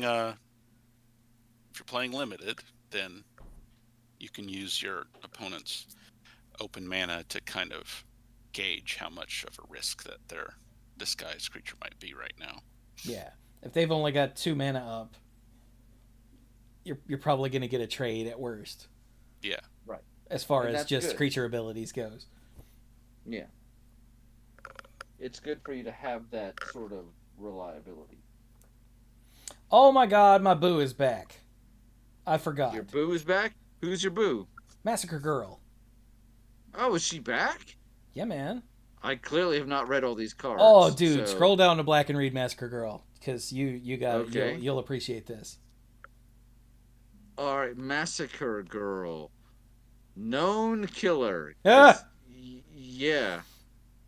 For 2 and 2 black, legendary human assassin. She's mythic. 4/4 with menace. So for 4/4 with menace, creatures you control have wither. Right? Wow. We were just talking we about were that. just talking about this. Jinx. Whenever a creature an opponent controls dies, if its toughness was less than 1, draw a card. Creatures you control have wither. Yeah. So, flavor text. Did I do it? You'll have to be more specific. Because, she's killed a lot. Like, a lot. Like, why is she still on the streets? So yeah, That's great. That's I'm happy to see great. her. I love that. I mean, the original Massacre Girl was great, but this is awesome. It is pretty cool.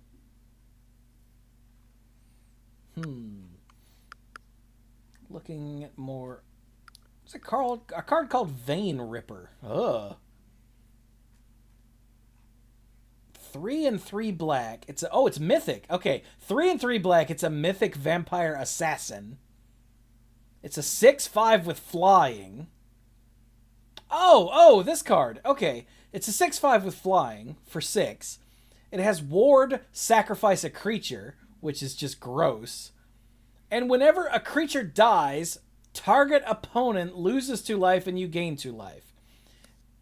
Before this was properly translated, it was on, I think it's Scryfall, listed as Blood Artist Large Sun or something like that.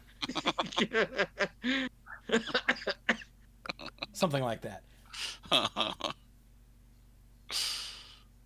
So yeah, that card is insane. That's cool. So, 6/5 with flying, a gross ward, and then that. And on the art, okay, so I know they have the alternate art that's like the case file art, and some of those are pretty cool. But the original art on here with the shadows, like, what the hell? Just That's cool. Wow. All right. Still. Oh my god. What? Hey, Galvanize is back. Okay, Wait. before you get out of black too far, Okay. I'm going to read this card that and I'm like, what? Persuasive Interrogators. For 4 and 2 black, it's a 5/6 Gorgon Detective. Uncommon. When Persuasive Interrogators enters the battlefield, investigate. Okay. Whenever you sacrifice a clue, target opponent gets 2 poison counters. Holy crap. What the hell? Wow. Like, what? And it doesn't say sacrifice to draw. Yeah, just to sacrifice a clue. For any reason. Yes. I know this costs 6, but I think this might be a real card and a real deck. Yeah, I'm wondering, because Maybe? this is not that hard to do. and toxic is still very much in standard. Thank you, 3-year standard now. Granted, I think it still would be anyway, but now it's going to be in there for longer. And there's some decent cards out there, including the 1-drop green one that whenever your creature is targeted, by a spell or ability, an opponent gets a poison counter. Yeah. Um, I'm thinking more of something like, even if you just reanimate this temporarily, you just need it to be on the battlefield long enough to sacrifice the clues to make it happen. yeah. Oh yeah. I'm just saying, like, with this, you have to sacrifice 5 clues, but that's with you without any other source of poison. Mm-hmm. But this sort of thing where you never even have to connect with an opponent, yeah, to do something you already wanted to do, this I feel like is one to look at. Maybe the cost is too prohibitive, but I'm with you, Mike. I think this could be a thing. And I don't know that I really like that. I've gone on the record as I don't hate poison, but it bugs me that there's not a way to deal with it at all. So I don't. Too much poison feels bad. There's a reason why it's called toxic. So I'm not I'm not super happy to see this card. I don't hate it, but it makes me nervous. Are you nervous, Brian? So, a little bit. You said Galvanize is back. Galvanize is cool. Galvanize doesn't kill people with poison. I don't actually. I don't recognize Galvanize. No, I read the card and I'm like, that's not what Galvanize does. I think I'm thinking of Galvanic Arc and some other like red burn spell that ends with IZE. I think so. Because Galvanize, for 1 in a red, is a common instant. It deals 3 damage to target creature. If you've drawn 2 or more cards this turn, it deals 5 instead. But that I don't recognize that card at all. Yeah, no. So I think my brain was conflating 2 other cards and was like, hey, it's a reprint. But it's not. I don't think. Oh, right next to Galvanize. Did you guys see the monkey? See the monkey. The Gearbane Orangutan. For 2 in a red, it's a common ape. That's a 2/2 with reach. Like you do. Why does it have reach? Okay, all right. Got those big long arms. Yeah. Gotta snatch the Thopters. Yeah, because it breaks Thopters. Okay. And when it enters the battlefield, choose 1. Destroy up to 1 target artifact. Or sacrifice an artifact. And if you do, put 2 +1/+1 counters on it. So. Okay.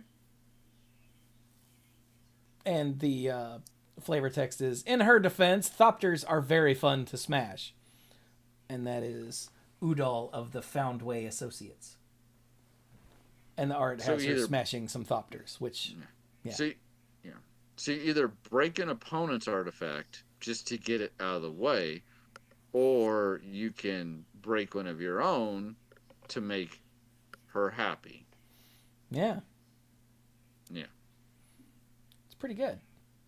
So they have printed a card, and the name of the card is simply Knife. Yeah. Not, silver handled, monk blessed, whatever. It's Knife. And it's a clue. It's an artifact clue equipment. This text looks weird. It almost looks different. I don't know. Maybe that's just my imagination. It's the way it looks on my screen. But for a single red, uncommon, it's an artifact clue equipment. As long as it's your turn, equipped creature gets +1/+0 and has first strike. Has equip cost of 2. If it's not your turn, it doesn't look like it gives any bonus to the equipped creature. Nope. But you can also pay 2 and sacrifice the knife to draw a card, and you can do that whether it's equipped or not. Yeah, because it's a clue. Because it's a clue. Yeah. I fully expect there to be a crowbar somewhere. This has been confirmed to be in the clue set as well, because obviously. Yeah. It was the knife in the ballroom. Yeah. There's a lead pipe in black.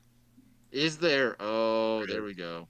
For 1 black, Oh it's yeah. a clue equipment.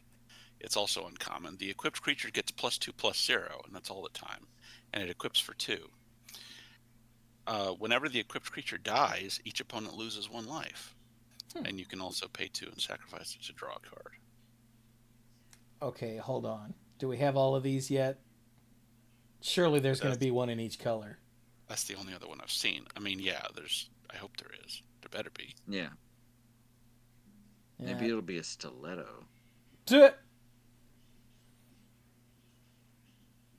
What were the other green would be? What were the other weapons in traditional Clue? Like wrench, candlestick, noose, gun.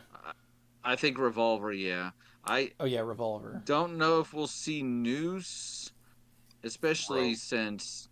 Sorry, it was just called rope, wasn't it? Yeah. Well, and I don't think with they're trying not to trigger people these days, so I don't know that they'd want to have noose, but maybe. Ompax just pointed out the knife is cutting a steak in the art. Oh, is it? That's pretty funny. It's just a regular ass knife. Yeah. Okay. As we've been talking, I've been scrolling through and looking at disguise costs. Yeah. And thus far, everything I've seen sticks to that 5 mana rule. Okay. Oh, look. Oh, wait, no. I was going to say, and as soon as I say that, I see one that costs 2 for a 6/5. But no, that's got basic land cycling. What? Oh, you're talking about a Topiary Panther? Yeah. For some reason, the art for Topiary Panther looks very familiar, and I don't know why, because this is not a reprint. I'm assuming that's in green. Yeah. Yeah. Yeah, it's a 6 mana 6/5 with trample that has basic land cycling, 1 and a green. It's a plant cat, by the way, because it's topiary. I think there was a statue of a cat like this in Kamigawa that maybe is very evocative of this that you're thinking of. Okay. Maybe. Oh. Just a side note. We talked about Lightning Helix, but Shock is also in this set, which is important when you also have a mechanic like Disguise. Yeah. A bunch of 2/2 creatures. Yep, and it only costs a single red, so it's a little easier to then pay the extra 2. Mm-hmm. Yep. There's a new Krenko. He looks adorable. I scrolled past that card and not thinking about what it does or anything. It's just, doesn't he look so happy? He does. Yes. Now he's the Baron of 10th Street. Hey, Mike, what's Krenko do? All right, so Krenko is the Baron of 10th Street for 2 and a red, a 3/3 legendary goblin with haste. Ooh. Okay. And rare.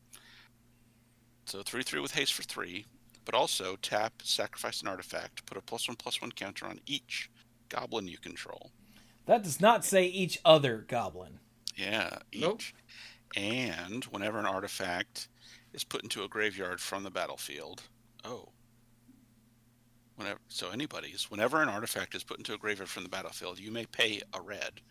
If you do, create a 1/1 red goblin creature token. It gains haste until end of turn. So, because of the way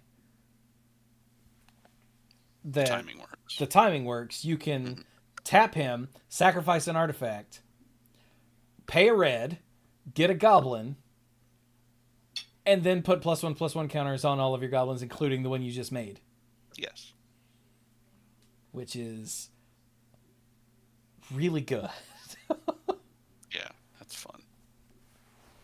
Yeah. So, yeah. So, for 4 mana, you can play Krenko and then do all that. And still have a 2/2 with haste. Yep. Which is neat. Oh, and Krenko work. Wait, Infinia said, does that mean he becomes a Duke next set?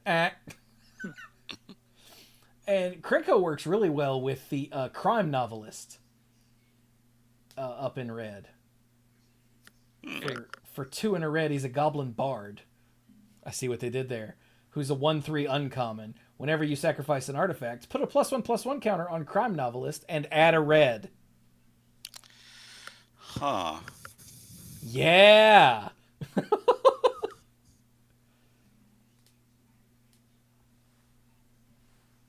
So those There two we are just a go. match made in goblin heaven. I mean, yeah. And I love the flavor text on Crime Novelist. But then he peeled off the mask, revealing a sight that made Groja's blood run cold. Brulu was actually Vogos in disguise. I'd read that book. I mean, not now. That is- It's been spoiled. Maybe that's the first chapter. I don't know. Seems awfully articulate for a goblin. And I'm down for it. All right, I want to go down to multicolored because we haven't Well, spent much time there. one last thing in green. Oh, yeah. A Killer Among Us. Best art. Nuh. I'm sure the card does stuff too. A Killer Among Us for 4 and a green is an enchantment. It's uncommon. When it enters the battlefield, create a 1/1 white human creature token, a 1/1 blue merfolk creature token, and a 1/1 red goblin creature token. Then secretly choose human, merfolk, or goblin.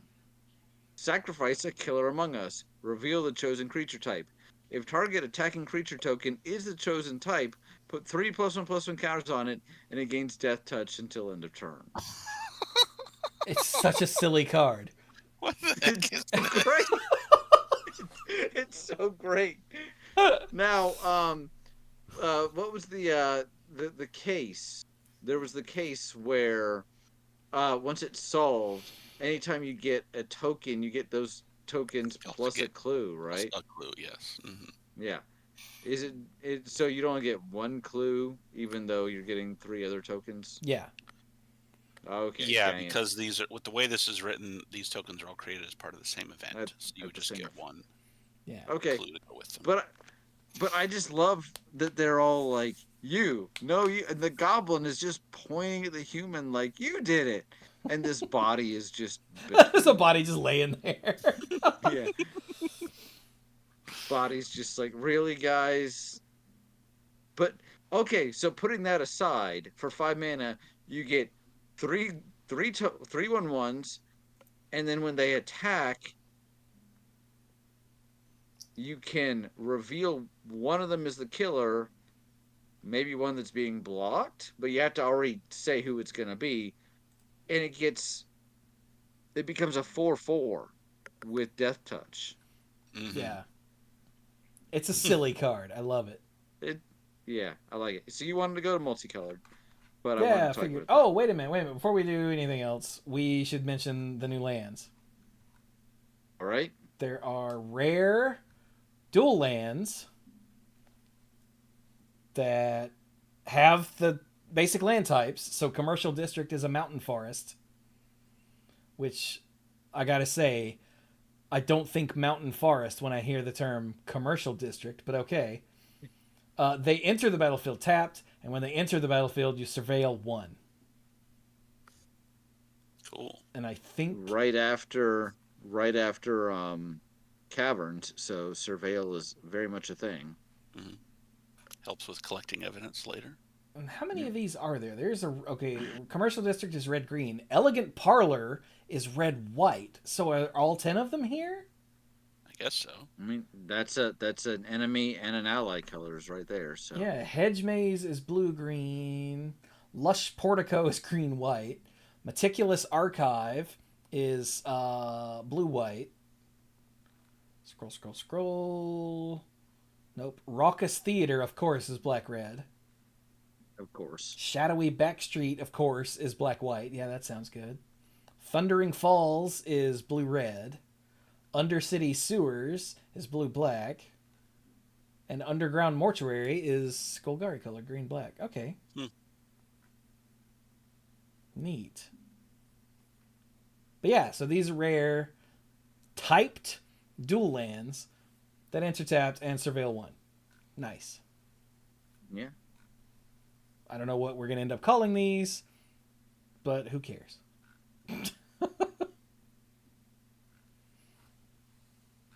Public thoroughfare is another take on, what's it called? The guild, um, Piss. I can see it. This is a reprint with a different name. Public thoroughfare is a land. It enters the battlefield tapped. When it enters the battlefield, sacrifice it unless you tap an untapped artifact or land you control. Never mind. This is not what I was thinking of. It's in And this. It's in the same yeah. space as Transguild Rupture. Promenade? Yeah, Rupture Spire and Transguild Promenade. Okay. Which those say when it enters the battlefield, sacrifice it unless you pay one. Mm-hmm. The fact that you can tap an artifact for this actually makes it a little interesting because you don't have to necessarily spend mana on this. Yeah. So that's a thing. And I don't remember if Brian actually got it out. It taps for 1 mana of any color. That too. Yeah. I think I just noticed something after we talked about the dual lands. The borderless art versions of them. Oh yeah, they all go together. Yeah. The thread. The borderless art. It's like, that's like some kind of magical police tape because around a crime scene. And it has a clue written on it. Has a clue written on it? Yeah, I've seen a picture of it all out. It's it points at like a card. In the foiling? Okay. Yeah, it's like 2 letters and then a quick equation, or 3 letters, and it points to a card in another set by collector number. Huh.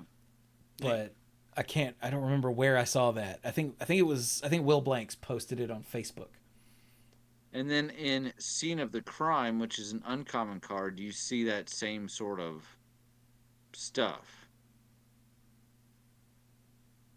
Like you have the police tape in there too. Which makes sense. Because, it's the scene of the crime. Oh, okay, I see the police tape you're talking about now. The things along the borders are the things that make the clue. Okay. So like in Raucous Theater, you see on the right side, that's part of a 4. Oh, okay. That's what I was talking about. Sorry, I completely I thought we were missed. following the shiny thing, so... I think Mike was, but I missed it because I already knew something else about them. But okay. My bad. I do Mike's right. They do all have the whatever that's called. The magical crime scene tape. Magical crime scene tape, yeah. I like that. Is that the name of the episode? Magical crime scene tape? I think actually it is now, yeah. Let's do it. I like that. Yeah. I like that a lot. And it fits. Ooh. I don't care what the card does, but Magnetic Snuffler is adorable. I mean, that sounds cute. It's a mechanical anteater. Yeah. It's adorable. What is it? I haven't read this card. I just saw the art and was like, oh my god! For 5, it's an uncommon construct. It's a 4/4. It enters the battlefield. When it enters the battlefield, return target equipment card from your graveyard to the battlefield attached to Magnetic Snuffler. Oh. And when you sacrifice an artifact, put a +1/+1 counter on Magnetic Snuffler. Oh my god, he's walking around searching up discarded weapons. That is so cute, I might vomit. Sorry. You guys remember Voja? Yes. I don't remember who Voja is. Voja was a token, right? Yeah. Voja was the wolf that belonged to Telvar? One of the original Selesnya Legends. Tulsimir. Tulsimir Yeah. Wolfblood. Yeah, there we go. Yes. Yeah, Voja has a card. And Voja Really? looks a little more, has some red in them. Looks like they might be going a little feral. Or maybe they're just pissed off. Yeah. What's Voja do?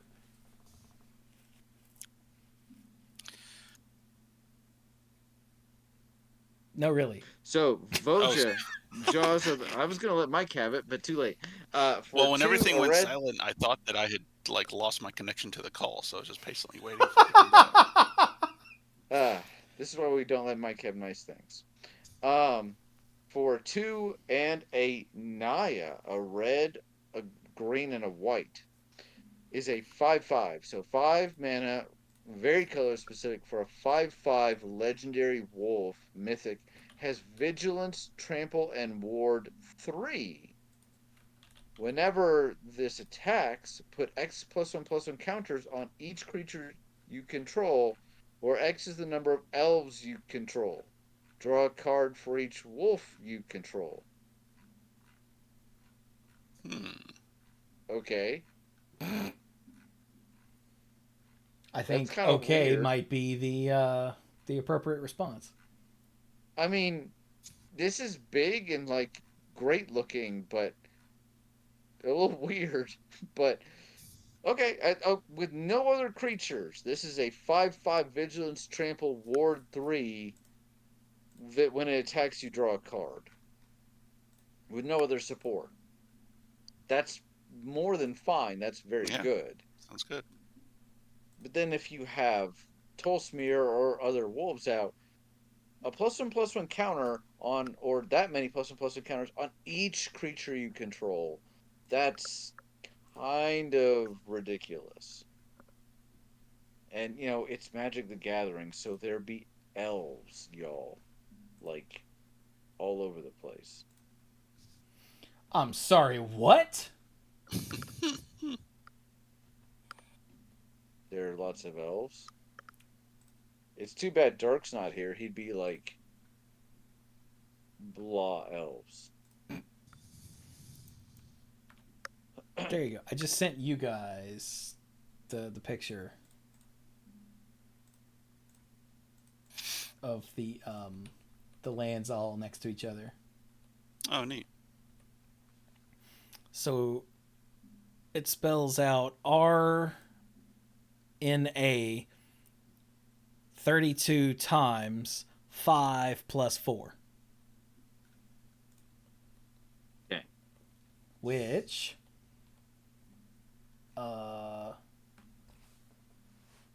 RNA is the code for Ravnica Allegiance, and 164 is the card for Cult Guild Mage, which depicts a Rakdos Mage playing with a J Speller and Puppet. And then, if you look at Case of the Stashed Skeleton, you'll see a skeleton, but below it is a little Jace Puppet. What could that was black? What's it all mean? I don't know. I guess the cultist is the skeleton stashed in the wall. I guess so. Like if we whoop! Oh God! I zoomed in too far. Oh Jesus! Oh, then I zoomed out too far. What is going on with my mouse? Sorry, chat. Okay, there's the Case of the Stat, and we zoom in. Oh God! I zoomed in far enough for it to. There we go. So yeah, you can see right down here below him is the little Jace puppet. But I gotta say, the art director. Have flavor text? Do what? Does the cultist have flavor text? No. Okay. It's the one that's 3 and a black and tap. Target player discards a card, or pay a red and tap. Deals 1 damage to target opponent or planeswalker. Okay.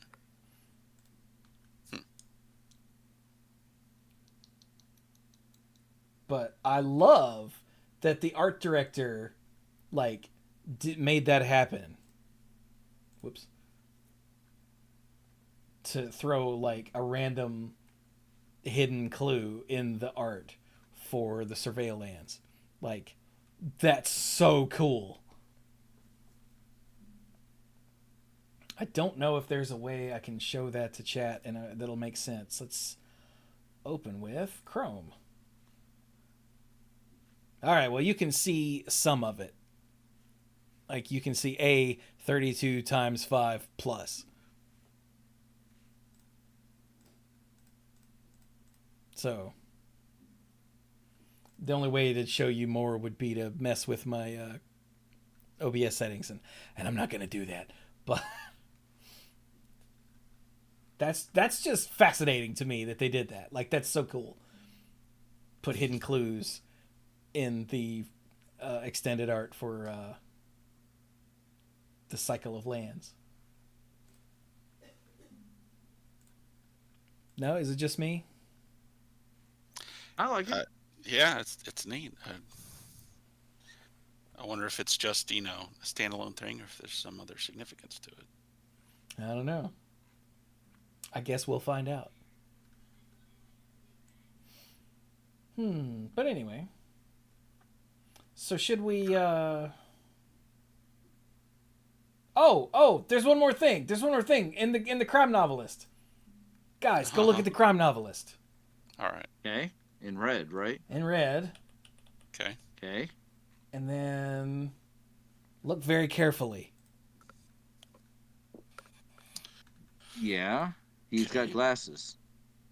Yeah. Do you see him under the desk? Oh, Fibble flip. He's totally lost. He is absolutely lost. Hanging out under the crime novelist's desk.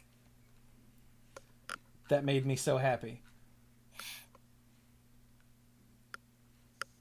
Aw, Fibble Thip. Or... Alright. Well, now that I've pointed that out, I am good to either keep going or stop, up to you guys. I figure we should probably stop, though. It's getting on. Yeah. I'm assuming we'll come back to this next week, unless, Mike, there's anything you really want to cover. No, not right now. Okay. Alright.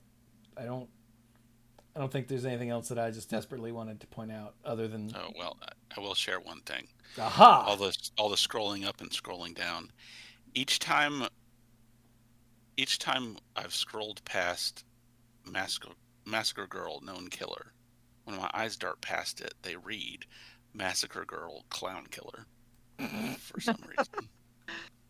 That would make her more popular, I think.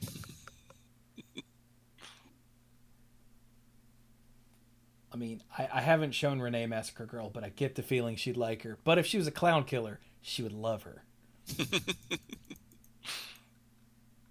Renee doesn't mess with clowns. She's a clown racist. Yeah, I don't that was know the that last thing clown for me. is a race, but okay. Exactly. All right then. Well, how about dorks? We wraps it up. Sounds like a plan. So you're the one that's going to leave first, Brian. So go for it. Or so you think. But no, I will. That's true. So, I might leave first.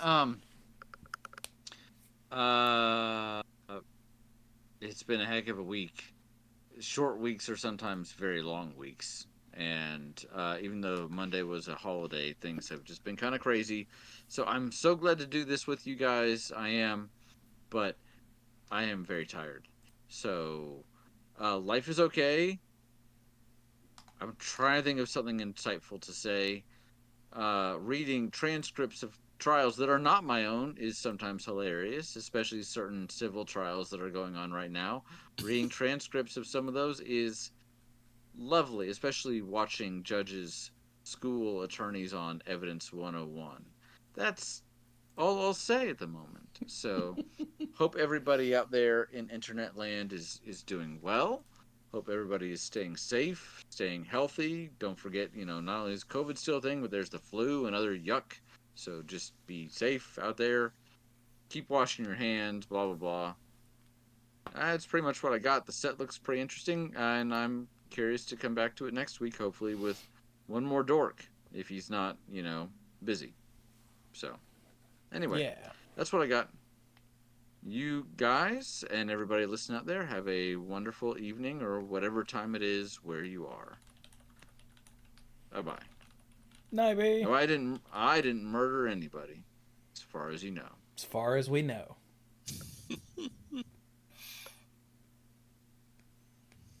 Mike? All right.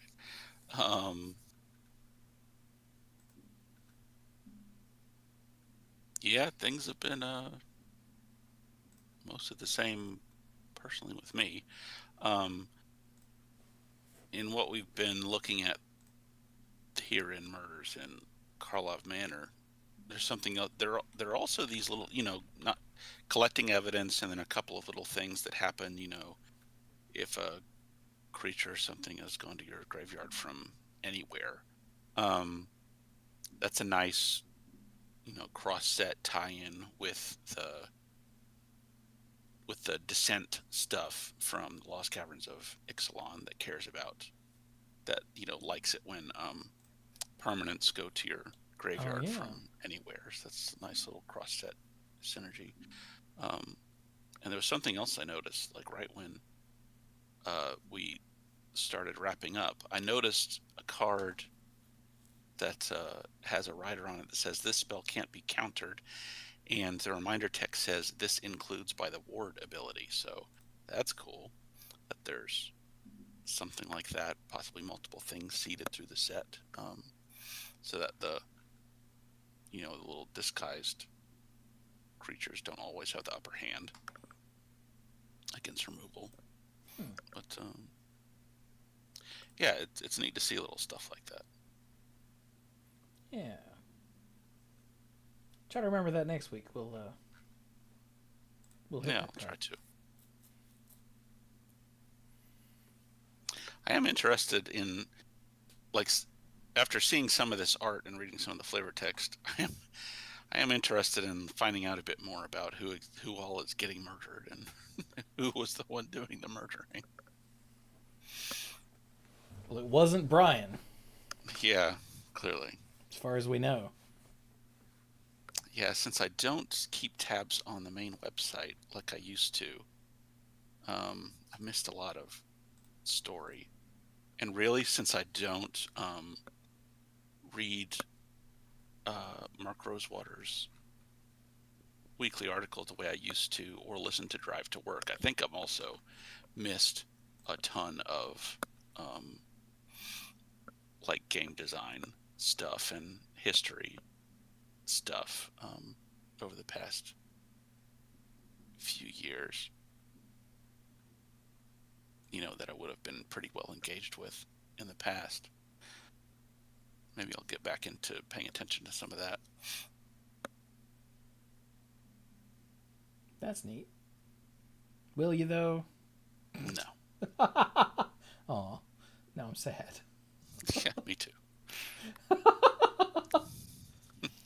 Okay, that's it for real. Nice. Well, I have to thank all of our mythic lifeguards over on patreon.com/themanapool, Al, Kimho, Scuzzo, John Parker, Jake Jansons, Michael? Who's that? Timu Hillis, how are you? Jason Kaus, Casey, Jason Doan, ALK Alters, and Andrew Odie. And all of our other lifeguards at every tier. And all of you that are listening or watching, whether it's recorded or live. Thank you all so much. What have I been doing?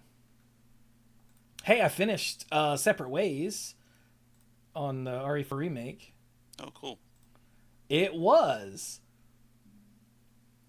one of the missing boss fights. I say missing from the original game was in it, or the missing boss fight. I can't remember. Missing boss fight? Yeah, from the original to the remake was missing. Like they didn't port it over to the remake. It was in Separate Ways. Oh, okay. And another couple of sections just from the first game that didn't make it into the remake. They're in Separate Ways. In true recent Resident Evil fashion, there's an unkillable thing that chases you around for a bit in Separate Ways. The story's a lot of fun. You get more Luis, which is always good. And yeah, I really enjoyed it. I think my next time I stream, I'm gonna start a professional difficulty run in it because I freaking love it. Mike, I missed one treasure and missed fulfilling one merchant request. Oh no! In my playthrough, Oh. and the treasure was right at the end. Oh. Like, you walk through this place with Ada that you walked through the other direction with Leon. You do a lot of that. Is you're Right. going through areas that Leon went through, but you're going through them backwards, which is really neat. But I just didn't check the map to see that there was a treasure there, and once you go through it and start the boss fight, you'd never go through there again. So I never got that treasure. And then the merchant request was, I had 2 ornate beetles and one's there and someone stole the other one. Well, I found the one that was there. I have no idea what he meant by someone stole the other one. I killed everything that I saw and nobody dropped an ornate beetle. So I don't know. I have no idea where the other ornate beetle was to fulfill that request. And that pisses me off, Mike. That's terrible. So, yeah, that's frustrating. But that's okay. I'll figure it out and get them on a future playthrough like I did in the base game. I was trying to like make a concentrated effort to get all that so I didn't have to worry about it in the future. And I messed it up.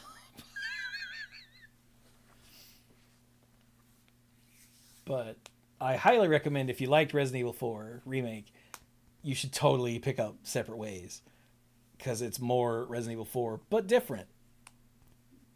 And it was really good. I didn't use the shotgun at all as Ada Wong. Like, she got one early, and then I needed space, and I threw it into storage and never took it back out. Shotgun is like what I do in Resident Evil games, Mike. Right. And instead, nope. I was using the TMP more. Not just because it has our initials. No.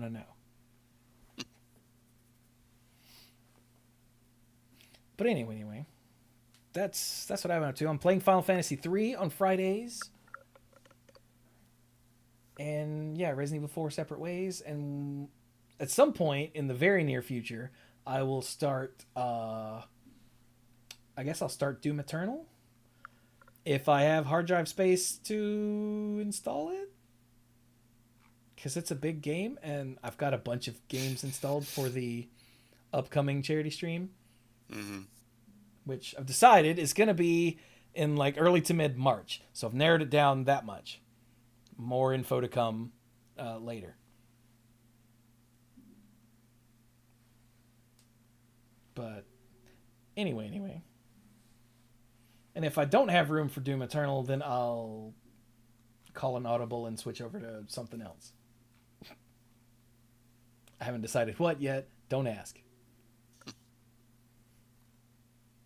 But yeah, I stream most nights starting around 8:30 Eastern over on, well, here on twitch.tv/themanapool.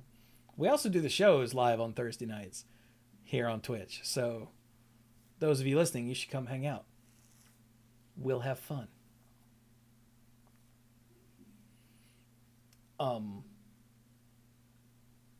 Mike, do you remember randomly, I think after a show, at some point in the relatively recent past, I mentioned the game Turnip Boy Commits Tax Evasion? Yes, I do remember that. Here in my Steam, like, what's new section, the sequel has come out. It's called Turnip Boy Robs a Bank. Neat. I think Turnip Boy is going bad.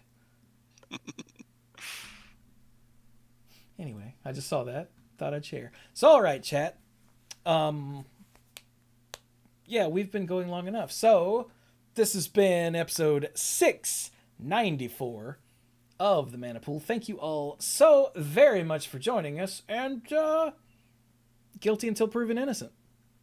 Wait, no.